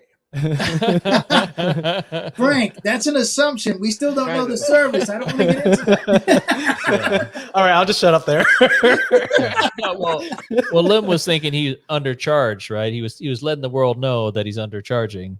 And Lim said, "Hey, man, you could probably get more money for that if you could bump your price up and still be competitive and still be lower than everybody else, and everybody wins." So he helped him edit that so he's not undercutting himself. Gotcha. In that way. Gotcha. Yeah, exactly. Good enough. See, we got you. I know another thing. Yeah, I know another thing Lim is shooting for is that if you do long conversations, if you do a 3-hour conversation or something like that, then you have the time to fully explain your view, right? You could tell us anything you want about Cuba, and we have the time to get into it in depth. Whereas Right. a lot of what people are seeing is very short news clips or short, stuff on their phone, and you get one piece of it, and maybe that's not a great view. But if the guest has a wealth of stories and information and knowledge they want to share, then you have the time to fully get that whole picture, painted in color. Like, for example, if we asked something about Cuba and then you said, yeah, what they're doing in Cuba isn't good, but say the show was 15 minutes or 30 minutes, you couldn't go into depth of saying that. So on my show, you could actually go into what they're doing is whether it's the government or the economy, this and that. And for people to know it's not the commoner's fault, like to say that people are still good people, but it's somewhere the corruption above that's causing it. So I think a 3-hour show, you really get into that. Frank, I gotta say that's very liberating. I know we do what we do live, but it's liberating to be able to do this, say exactly what you want to say, and then know that again, if something was misinterpreted or misworded, because we're still human. But the people interviewing you have your back. Right. I mean, but you see, I'm one that regardless whether I'm live or whether I'm being pre-recorded, I'm gonna watch my mouth. Because you know what? And not that you guys would do this, because I think we've gotten to know each other decently well to know that we're decent human beings. Wait, you're not killing babies all the time? No. I'm providing a service. Tune in next week. So it's one of those where you can't always trust a person 100% on the other side of this screen. And even when we have guests that I haven't pre-screened, because there's a lot of times where I haven't had time to talk to this individual. I've gone back and forth with text. If I get a good gut feeling, hey, let's go. I get if he's feeling okay, fine. And I tell Zach, okay, I say, hey, look, if this guy goes bonkers live, kick him out immediately. Yeah. Eject. For sure. It doesn't matter. I mean, have we had one of those yet? No, right? I don't think we've ejected. No, but we were this freaking close to having one of those. I had a guy that I met just like you guys in one of these podcast chat rooms or groups. That sounds so shady, right? I met these guys. I provide services too. and porn. I'm in the wrong place. They were there in the room, and I noticed. And this guy, we're going back and forth. Oh yeah, I do music. I do this. I was like, hey, cool. You know what? Let's bring you on the show. Yeah, sure, fine. And then I'm like, later on the week, I'll send you the link. You might get it the day of the show. You might get it the day before the show. You might get a couple hours before the show, depending on what's going on. He was like, okay. Well, I conversed with him on Saturday. What was it? Show was on Wednesday. I think it was on Monday. Hey, you're gonna send me the link? And I'm like, hey, listen, I haven't gotten around to it. I'll get it to you. Don't worry about it, but we're on for sure. Okay, no problem. Tuesday, I get a book from this freaking guy. What the hell? You're standing me up? What kind of show? I can't believe this. You're just jacking me around. And I'm like, no bueno. I was like, well, buddy, no bueno. Have a good day. Block. Yeah, that didn't work out. Wednesday, he was knocking on the window. I don't know how he got here. Yo, that would be crazy, right? Hey, Frank, I got to give you a compliment. On our first podcast with you, we talked about freight forwarding a little bit, and my girlfriend's dad was really interested. And he was like, I watched the whole freight forwarding thing. I was really I wanted to learn all about it. That's great. Yeah, apparently he's into sailboats, and he sold his boat to a guy in Amsterdam, and he was a little bit involved with the shipping arrangements, and so he was fascinated by the whole world Oh of man, moving big things around. Yeah. listen, that is a world that never stops. Yeah. It's just even through this whole COVID pandemic, you've seen the numbers rise. It's like Trucks keep rolling. yeah, but like right now, it's like I'm shipping a lot of stuff out of the country, Mm. and bookings with airlines are a week away. Mm. Like right now, if I have something that I want to send out Yeah. to leave tomorrow, Yeah. it's not gonna happen unless you're paying express rates and you're looking at a Right. super high amount of money. But It's what I think what a lot of regular people don't know is, so if you get a ticket to fly on an airplane to buy your seat underneath the cargo space, like Frank can have stuff shipped in the cargo space. And right. Only is that part uh, of the pressure of why they want us to carry on all our luggage? Because that's valuable space for the airline. it is valuable space Yeah. because they're selling that space, and Mm. it all goes into weight and balances. I mean, they when you're calculating the weight and balances on an airplane, you Mm. calculate more or less about 100. What was it per person? I want to say it was like 140 or 100, somewhere between 140 to 180 kilos per person. Oh, I see. Yeah. Okay, I thought you were gonna so say that's pounds. I'm like, man, Americans ain't that light. I'm clocking 195 myself. In Miami, No, no, in Miami, the term I talk kilo kilos. is pretty basic. Yeah. Okay. Yeah. so so then when you're doing that, and then you have, let's say, underneath the belly of the plane, depending on the plane, Yeah. like let me like this on a 747. Yeah. Okay, on the belly of the plane, you could carry almost about 20,000 kilos, Okay. more or less. This Yeah. is now a All Pablo right. Escobar special. Go ahead. Of cargo. Well, I can't even say cargo because Pablo Escobar. Go figure. So you could carry that.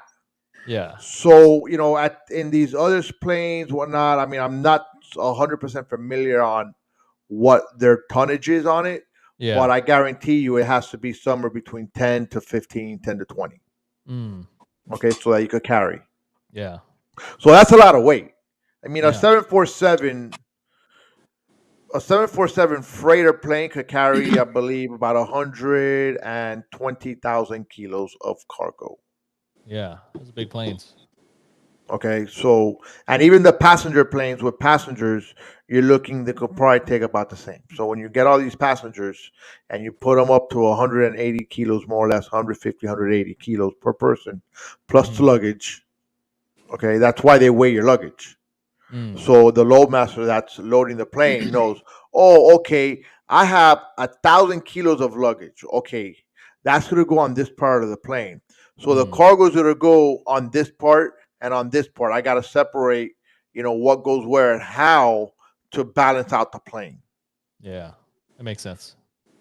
So, but yeah, I'm glad they enjoyed that show. I wanted We've you to been know educated. you have at least one freight fan out there. I wanted you to know. That's great. Awesome. I had a question back to the Cuba thing. If for both of you guys, Frank and Carlos, if there's a young Cuban that just made it to America, what's a common misconception that they often have, or what advice would you give them? Oh, like if he's running off the boat and coming up the beach, and he's fresh in the U.S. Either that, or even if it's a legal immigration. Either way, it's just okay. Let me give you my perspective. The reason why I ask this is I see a lot of Vietnamese come over here, and they might be anywhere from 14 years old to 22 to 30 and 40. But because Vietnam is like China in its propaganda and teaching, they come over here with a lot of misconceptions that America is the bad guy. They actually come over thinking that America would have pillaged their country if America would have won the Vietnam War. So imagine coming to a country where you're only coming there because of the economy, but not the government. But their misconception is the government. Yeah. I mean, there is some of that. I think the difference, if there is a difference between some of the experiences you're describing and what we have here, is that we have documented cases of people like literally dying just to get to our shore. Mm-hmm. They'll build They'll build contraptions from used car parts and whatever just to try to make it on the water and touch the shore. So I'm wondering, I don't know naturally because I've never been there, but to what extent the people there know that. And if they know that, then they do come here with a sense that there's something worth it over here to like go through all that trouble. The other issue, though, however, is from what I've heard from some of my friends, is that, like what you were saying, some of the younger people do come here knowing that the economy is better, but at the same time, they still have that mentality that the government should provide. And it's like, oh, no. Okay.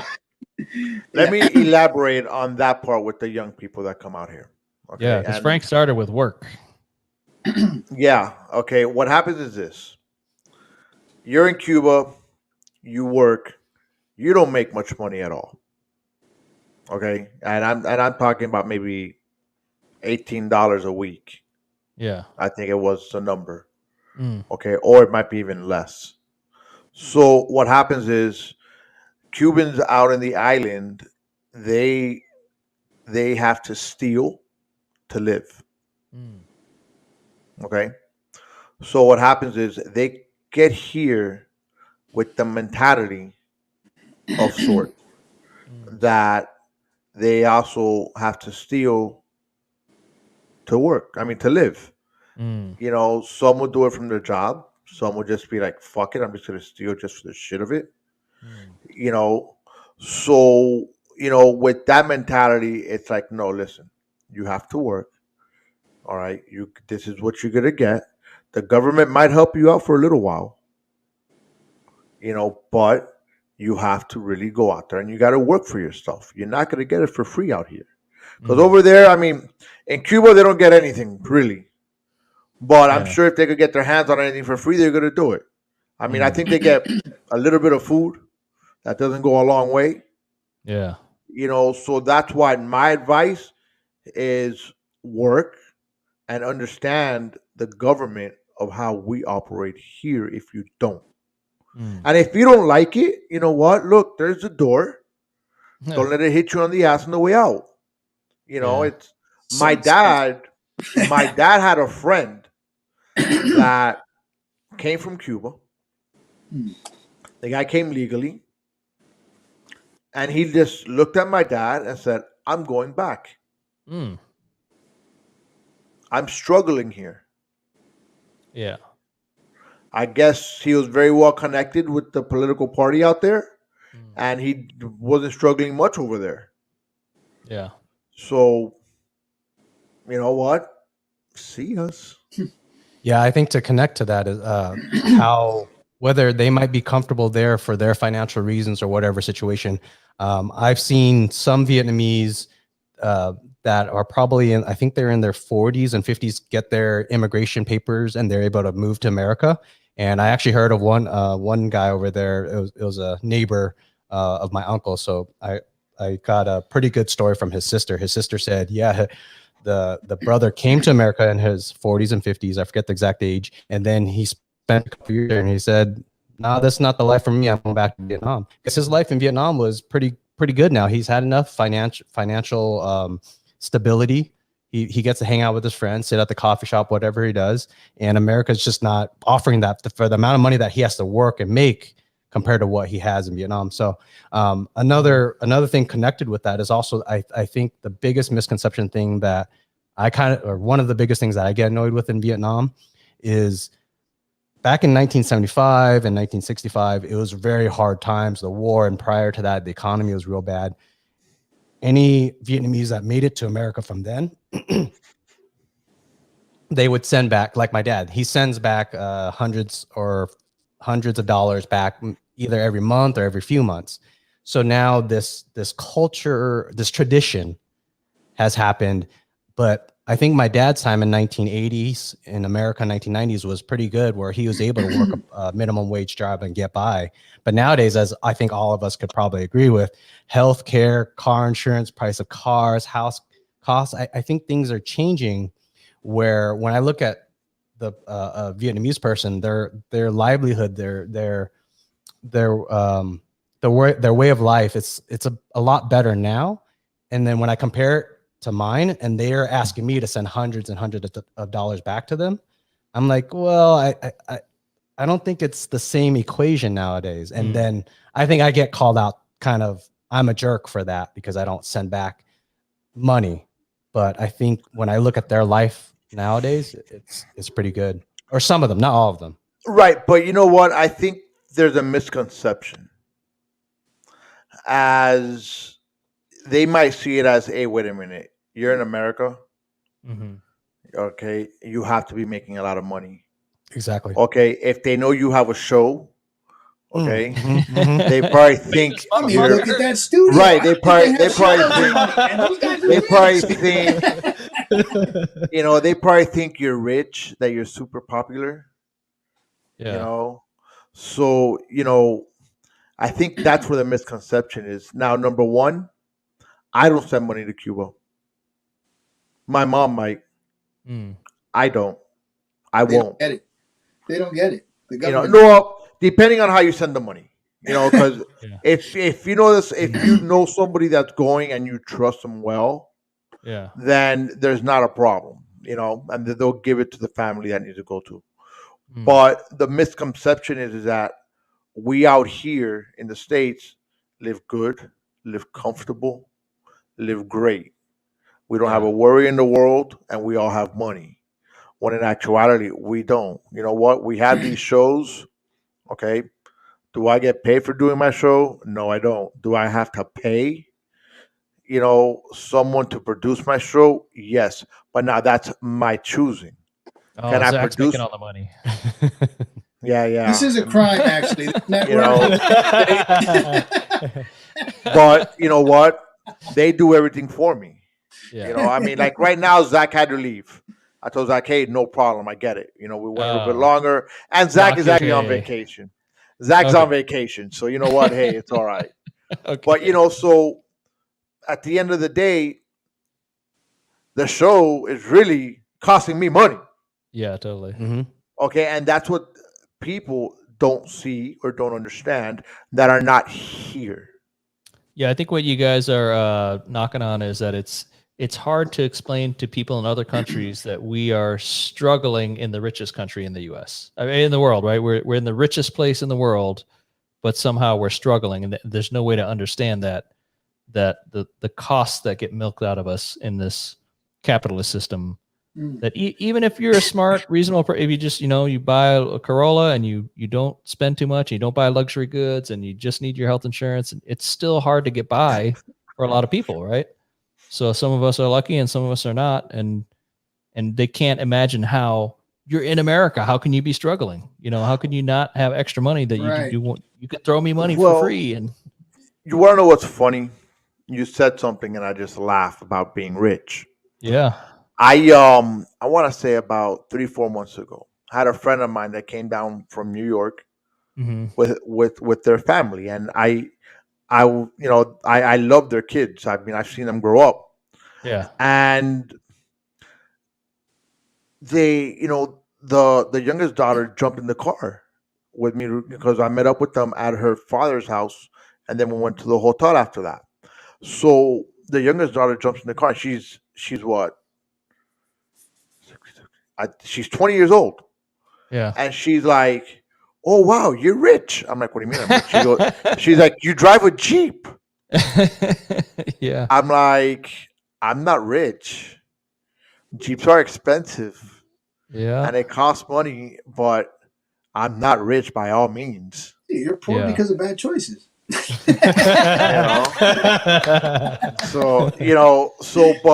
imagine that. Cocaine. So, I was told that by a 20-year-old that lives here. Yeah. So people from other countries, especially, Cuba, Vietnam, all these communist countries, don't really understand the struggles we have. And they think it's all, oh yeah, it's great. They live out there. They got money. They're rich. And it's like you said, we're not. Well, no, it's crazy, man. I gotta subscribe to Netflix, and then they want me to pay separately for the Disney Plus, and then Hulu is a different deal.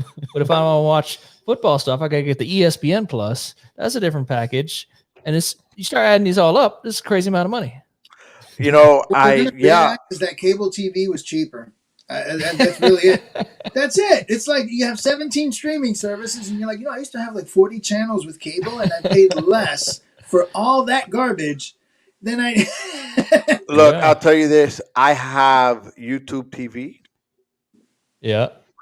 I got Netflix. Peacock. 3. 3. Ringing them up. I think I do have a Hulu. I do 4. have a Disney Plus, which I steal that 5. one from somebody. You're sharing accounts. I'm sharing an account. Yes. For that one. But when you look at it, and I've always been one where I'm like, okay, this is how much I was paying in cable. Now I look back at it, I'm like, I'm paying about the same. Yeah. What changes? And all you have is five streaming networks when you used to have like 45, 50 channels. Dude, I'm gonna tell you exactly what I have and it's funny because I probably pay for them and I don't even realize it. Oh wait, I'm sorry, I forgot. I got Prime too. 6. I got HBO Max. 7. Oh, he's looking at his bills right now. Let's see. See, Frank's got a difficult life here, man. You know what? You know what we really lost? We lost Showtime, which used to Frank, show us. You're rich. We lost Showtime, which used to have like the softcore porn at night. Oh, yeah. No, that was Cinemax. Oh, Skinamax. Showtime had the fuzzy lines after midnight too, man.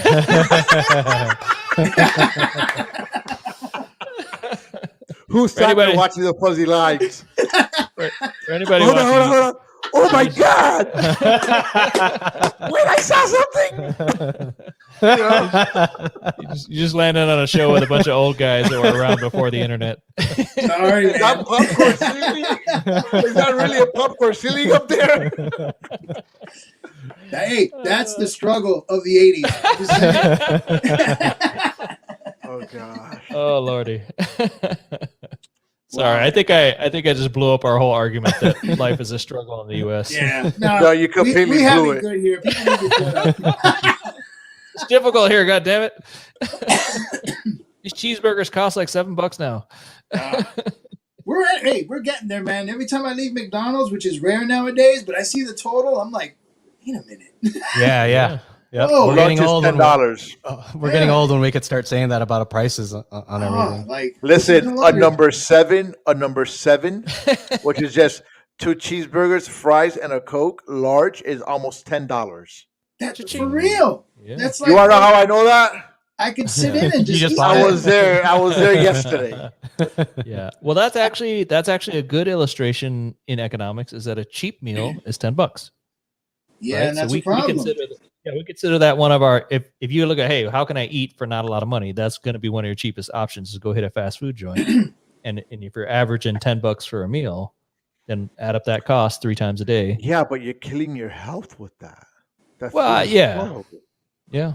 What I'm saying is anything you eat, right? We're gonna have a food cost. It's just a perspective. Like, I mean, that's where we used to go. Just because we were broke, and now it's like I'm gonna stay broke, even going to McDonald's. Like, this isn't helping anymore.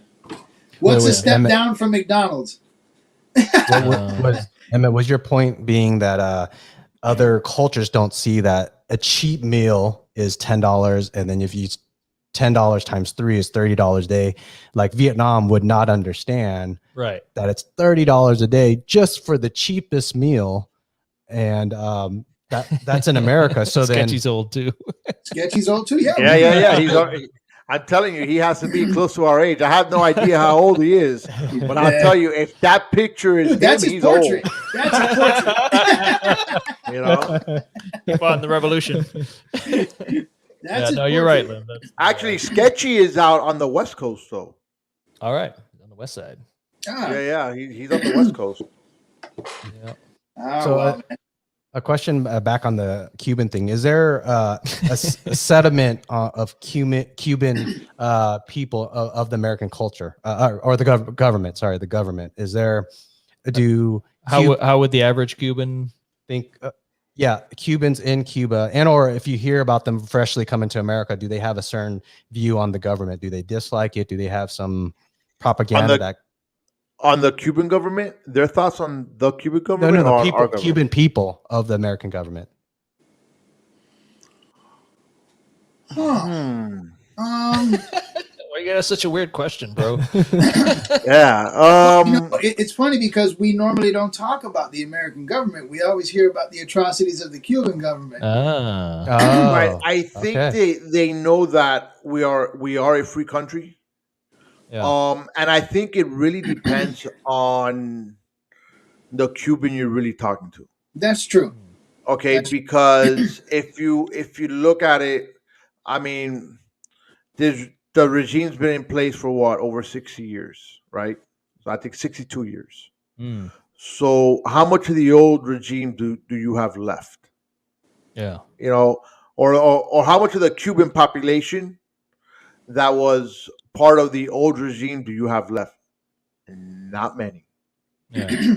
Okay. Then you have people like my parents, Carlos's mom, okay, that were able to leave, that are here.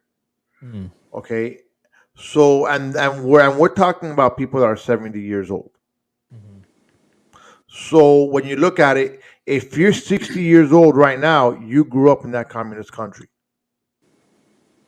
And if your parents did not instill in you and tell you, hey, this country's garbage, this country's like this, they're bad, or one or the other, guess what? You're going to grow up believing everything they say.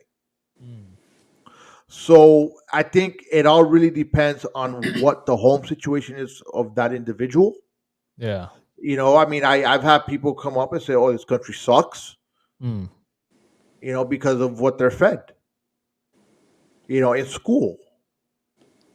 Yeah, I think what might be hard for Americans to grasp that if you're in a place like Cuba, you don't have choices of sources of information. The only information you get is what's coming to you from the government or the school. Right. And there's very few, there's no dissension, there's no Well, opposing opinions. I imagine it's like that in Vietnam too, right? As far as the media. I think the media, as far as I understand, it's only if the media starts to walk into government politics. Criticism. Yes, criticism. Yeah. But media is allowed to do everything else, like whether they're... We can report about the crime and everything, but once we got to talk about politics, there's a paper coming down and... Yeah, so I think it's less controlled than in Cuba, if I had to guess. It's a little bit looser, but again, there's that hard stop, the line you don't cross. Right. Well, I think, but from what I'm hearing from you guys, it is a lot looser. Yeah. I was actually surprised. I think when Emmett and I went in 2000, gosh, was that 16 or 18? 4 years ago or something? Yeah. 2018, there was actually a protest where I was afraid that our plane flight was going to be either canceled or delayed. And it was amazing to me, or I guess amazing in the sense of that the people were actually willing to protest against the government. The government was making deals with China, where China was, I believe, if I'm correct on this, they were buying a port, and then the government would have to pay so much money a year or a month. And if they don't pay, then China gets that port for good. And people were protesting, like, don't do that deal with China. And I was actually, to me, I was amazed that they're willing to protest. So I think Vietnam sounds looser than Cuba. A lot looser. Yeah, it sounds a lot looser. I think if you're able to protest, because essentially they're protesting against the government. Yeah. Okay, so if you're able to protest against the government and nobody got shot or killed. I think two people went to jail. They overdid it. They stepped over the line. They stepped over the line. That says it right there. Those two, yeah. I mean, in Cuba right now, the numbers are crazy high as people going against the government. Mm. You know, there's people that nobody knows their whereabouts. Yeah. You know, there's a guy, there's a famous YouTuber that he was in Cuba. He stopped his show because he was getting threats. Yeah. You know, from the Cuban government. He fled. How he left Cuba with him and his family. They got out. But yeah, so it's pretty crazy. Hmm. Yeah. So just things like that. What's the population of Cuba, roughly? Do we know how many people are there? I'll tell you that right now. Consult the internet. Yeah, you have to. I don't know the Like numbers. 20 or 30 million. Oh wow. Oh, okay, so that's almost Vietnam size. If that's I'm the probably number. overshooting it, but Vietnam's over like 90 million, I think. La, Vietnam's la, a huge la. population. I want to Google it too. Google it. Um, I could tell you He's guys. doing it. I could tell you guys a story while you're googling. go for it. I used to bartend at one of the big casinos on the strip, and I was on a graveyard shift for a long time, and the night crew would come in to clean the floors and the mats, right? And so it's a stewarding, like a janitor position, and this particular crew that would come every night was a bunch of Cuban dudes, and they were good dudes, and I got to know them because I'm seeing them for like half an hour every night. And, hey, what's up, guys? And just everybody's a human being to me, so we're chatting, shooting the shit, and I could see it was frustrating for them in this weird situation where they had escaped from Cuba, so they're still culturally very Cuban, and some of them were like doctors and engineers and high status positions in Cuba, but then they get to Vegas and they're not. None of that transfers, right? Nobody's going to hire you as a doctor or let you build a bridge with your Cuban credentials. Right. So they're basically kind of starting over. But then they're in a casino, which has great like union wages and health insurance, and it's a great job for most Americans. So in this weird way, they've fallen down, but then they've landed in this good job that's a shitty, cleaning the floor position.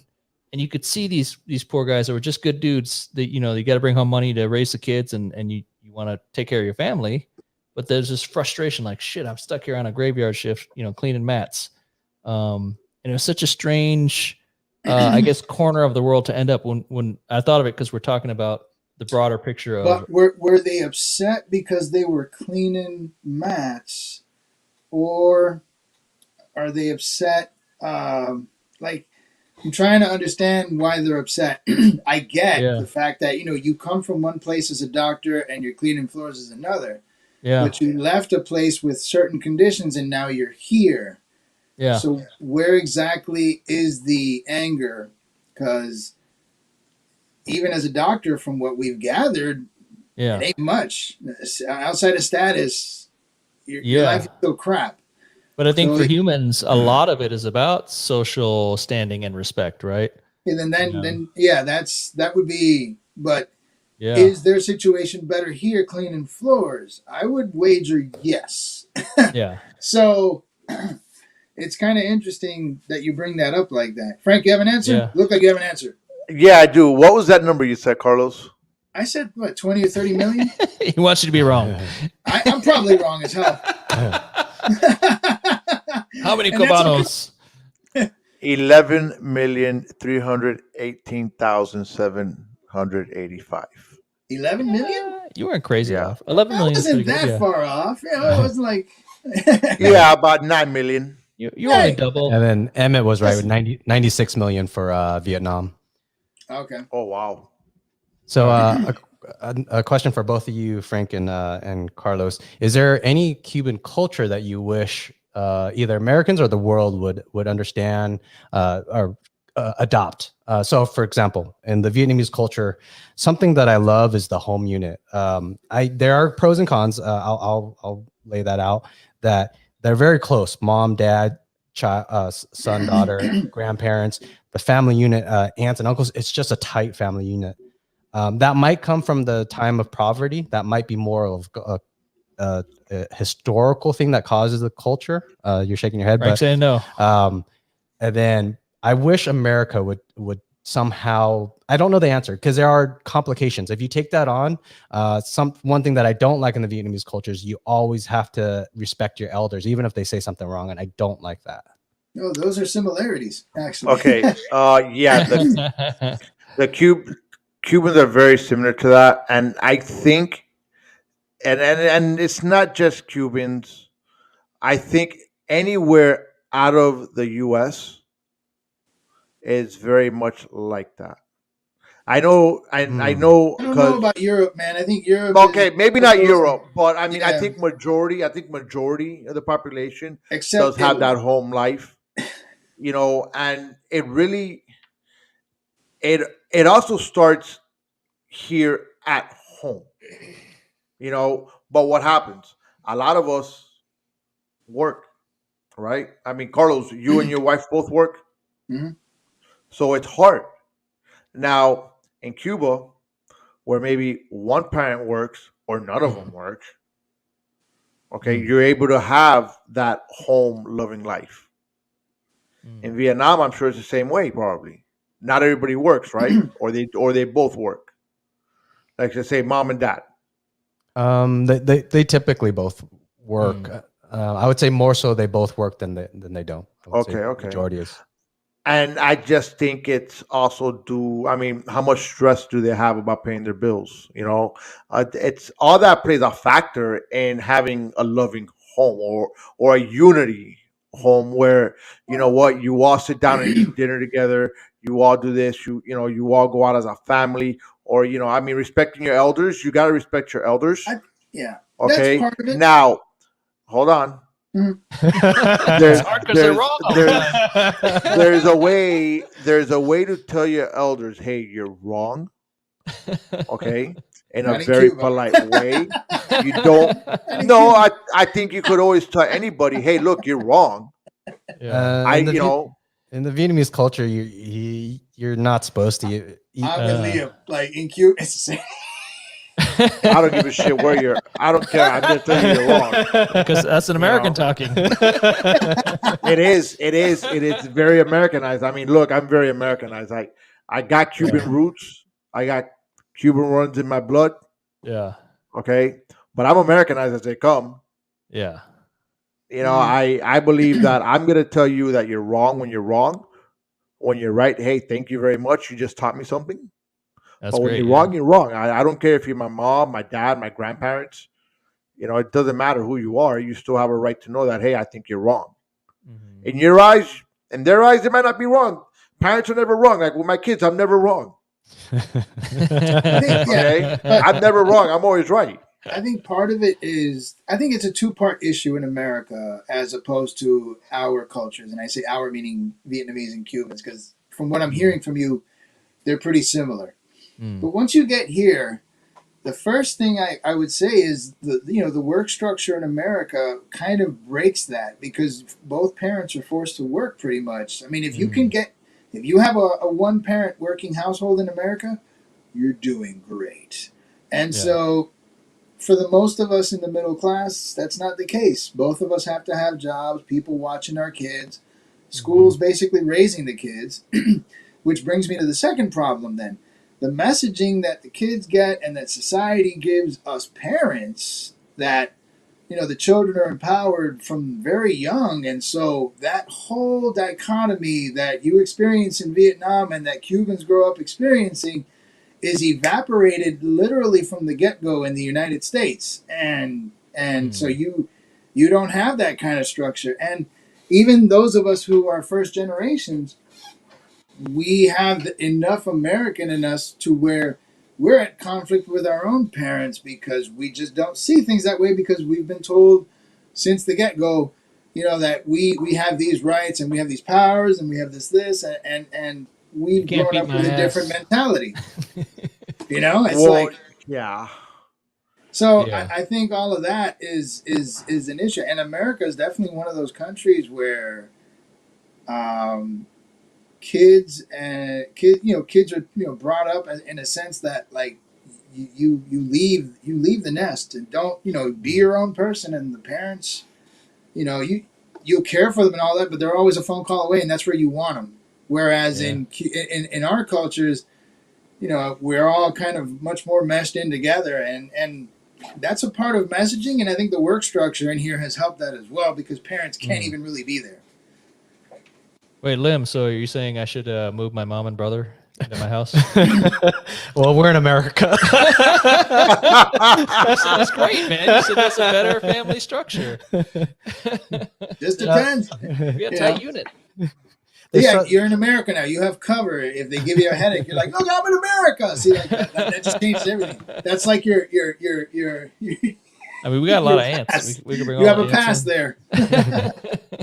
Hey, I need Frank, to buy an apartment building to house all our family. right, yeah, just move next door. Frank, I do have to get to the baby. I don't know. No, I know. We're gonna wrap it up right now, Carlos. Don't worry. I was already getting into that. Just one last comment from Sketchy. Capitalism has forced Americans to be overworked.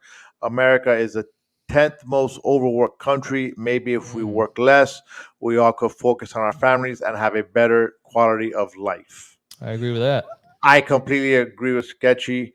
Hey, guys, we've been with Liam Lee and Emmett Morris. I said your last name right. Yeah, Emmett, it's all good. Morgan. There we go. I was halfway right. I started with you had a written correctly Morgan earlier. is one of those like difficult Vietnamese names to pronounce. I get it. You know, it doesn't matter unless you want to buy a house in Vegas. Then come down. Hey, look, guys, thank you very much for coming on. Yeah. We actually, just to our audience, we're gonna take a 3-week break. All right, we're gonna be back. This was the hell of a show to close out, whatever you want to call it, our first season, our first 40 shows, whatever you want to look at it. 42 okay? many. 42 many, all right, without taking a break. You know, so again, I say thank you to you guys. Thank you to our audience. Carlos, you have something else to say? You're good to go. You want to go home? Honestly, Bye-bye. it's been great talking with Lean and Emmett. This has been an awesome show, and I welcome them to come back anytime. We love to have people here because honestly, I get tired of talking to Frank. And, hey, you guys are great. It was a real pleasure, Carlos and Frank. If you guys just want to come by, shoot the shit, some random topic you just want to discuss on Friday, hop on over. We're fine. Awesome. We love that. We love the openness of the show. We started off political a little bit, and I'm like, you know what? I'm tired. Tired. I get it, you know, and so we still touch it, but having other people show up has really opened things up. And so anytime you guys want, come on back. Do you mind if for my intro and outro, Go for it. If I take just a couple more minutes? So can you guys just plug yourself just quickly? We're going to do, this is going to be at the end of the show, and then we're going to do an intro. So plug yourself. You want me to unplug myself? Yeah. Just take us off? Okay, hold on. What? Oh, bye. Wait, what? He said take us off. And he's Was that what you, hold on. No. Plug your, What was it you want? plug your show. Tell them where they can find you, the name of your show. Promote the show. See, this is why we need a break. Where do we find the Sketchy and Laura show? Hey, I'm Frank. And There's I'm Carlos. We're the hosts of Speaking It Real on Friday nights and Wednesday nights at 9 p.m. Every Friday night we'll be here. We discuss topics, and they're random, honestly. Some of it will be news. Sometimes we'll be reached out to, and somebody will just want to discuss something. We're open for business. We're open to talk about anything. It's a great show. Is Facebook the best place for people to catch you live? Facebook and YouTube Excellent. will be the best place to catch us live. We also stream on Apple Podcasts and Spotify and all your podcast networks. We're all over the place. Awesome. Perfect. Okay, let me just do the intro, and then you're gonna plug yourself again. Sorry. So I'm gonna put it at the very beginning. So I'm just gonna do my thing. I'm gonna point it over to Emmett. Emmett's gonna point it to you guys, and then you replug yourself, and then point it back at me when you're done. Just say, okay, Lim, what did we talk about? And then I'll close it out. All right. Okay. Carlos, I'll go first. This is going to work great. Carlos, I'll go first, and then you go. And then right when we're done there, let me know when you're done. So I'll just do my closing line. Okay. Hello, family and friends. Welcome to another Talks with Lim Lee. This is available to the billions of people around the world on YouTube, Pandora, Apple Podcasts, Google Podcasts, and all the other platforms. I'm Lim. I'm your host. I'm a software engineer and I've been doing it for around 20 years. And today my sidekick is Emmett Morgan. I'm a dude in Las Vegas. I'm a realtor. I've been eating and drinking since I was born. And we like to have deep conversations, despite what that started with. But we are lucky to have two awesome guys that we have met through chance. But let me introduce first Frank Cuesta. He's down in Florida. What's your story, Frank? Tell us what's going on. Hey, you know what? I do freight forwarding, as we know. we got this wonderful podcast that I'm the host of. Podcast is called Speaking It Real, and I got my co-host over there, Carlos. What's your story? I am also in Florida. I am an educator and a part-time realtor, and I'm the sidekick in the show. Frank normally brings the news. He brings the guests, and I torment them all. That's my job. And Emmett, I have to say, I'm impressed with what you just said. You've been eating and drinking your whole life, but you somehow did not talk about your breathing. How have you made it this far? I have no idea, but I have to say I'm impressed, man. I breathe between bites and sips. All right, so audience, we spend about, I think, maybe 2 hours talking about the Cuban culture, about Vietnamese culture, the governments on both sides, the Cuban Americans, Vietnamese Americans, and the Taliban, and COVID too. Oh, yeah, those guys. Yeah, so audience, stay tuned for that. And then Frank, did you want to close out something? Yeah, guys, thank you everybody. All right, for joining our show, for all the comments. Okay, one thing here, Speaking with Real, we always want the truth and straight spoken. So you might not agree with what we're speaking, or you might agree with what we're speaking. But at the end of the day, Carlos and I, and whoever we have on this show, okay, will always be speaking it real. We'll catch you in 3 weeks, guys. Good night. Cheers. Good night. Hello, my name is Joe Aguirre. I'm the president of Clovercrest Media Group. And here at CMG, we have a wide variety of podcasts, including sports shows like Keys to the City, The Roll Call, Throwing Jabs, All Four Downs, and Jawing About the G-Men. And great true crime shows like Sticky Week, Crimes and Consequences, Ivy League Murders, and Bird, the unsolved murder of David Eichmann. You can find all these podcasts and so much more by visiting clovercrestmedia.com.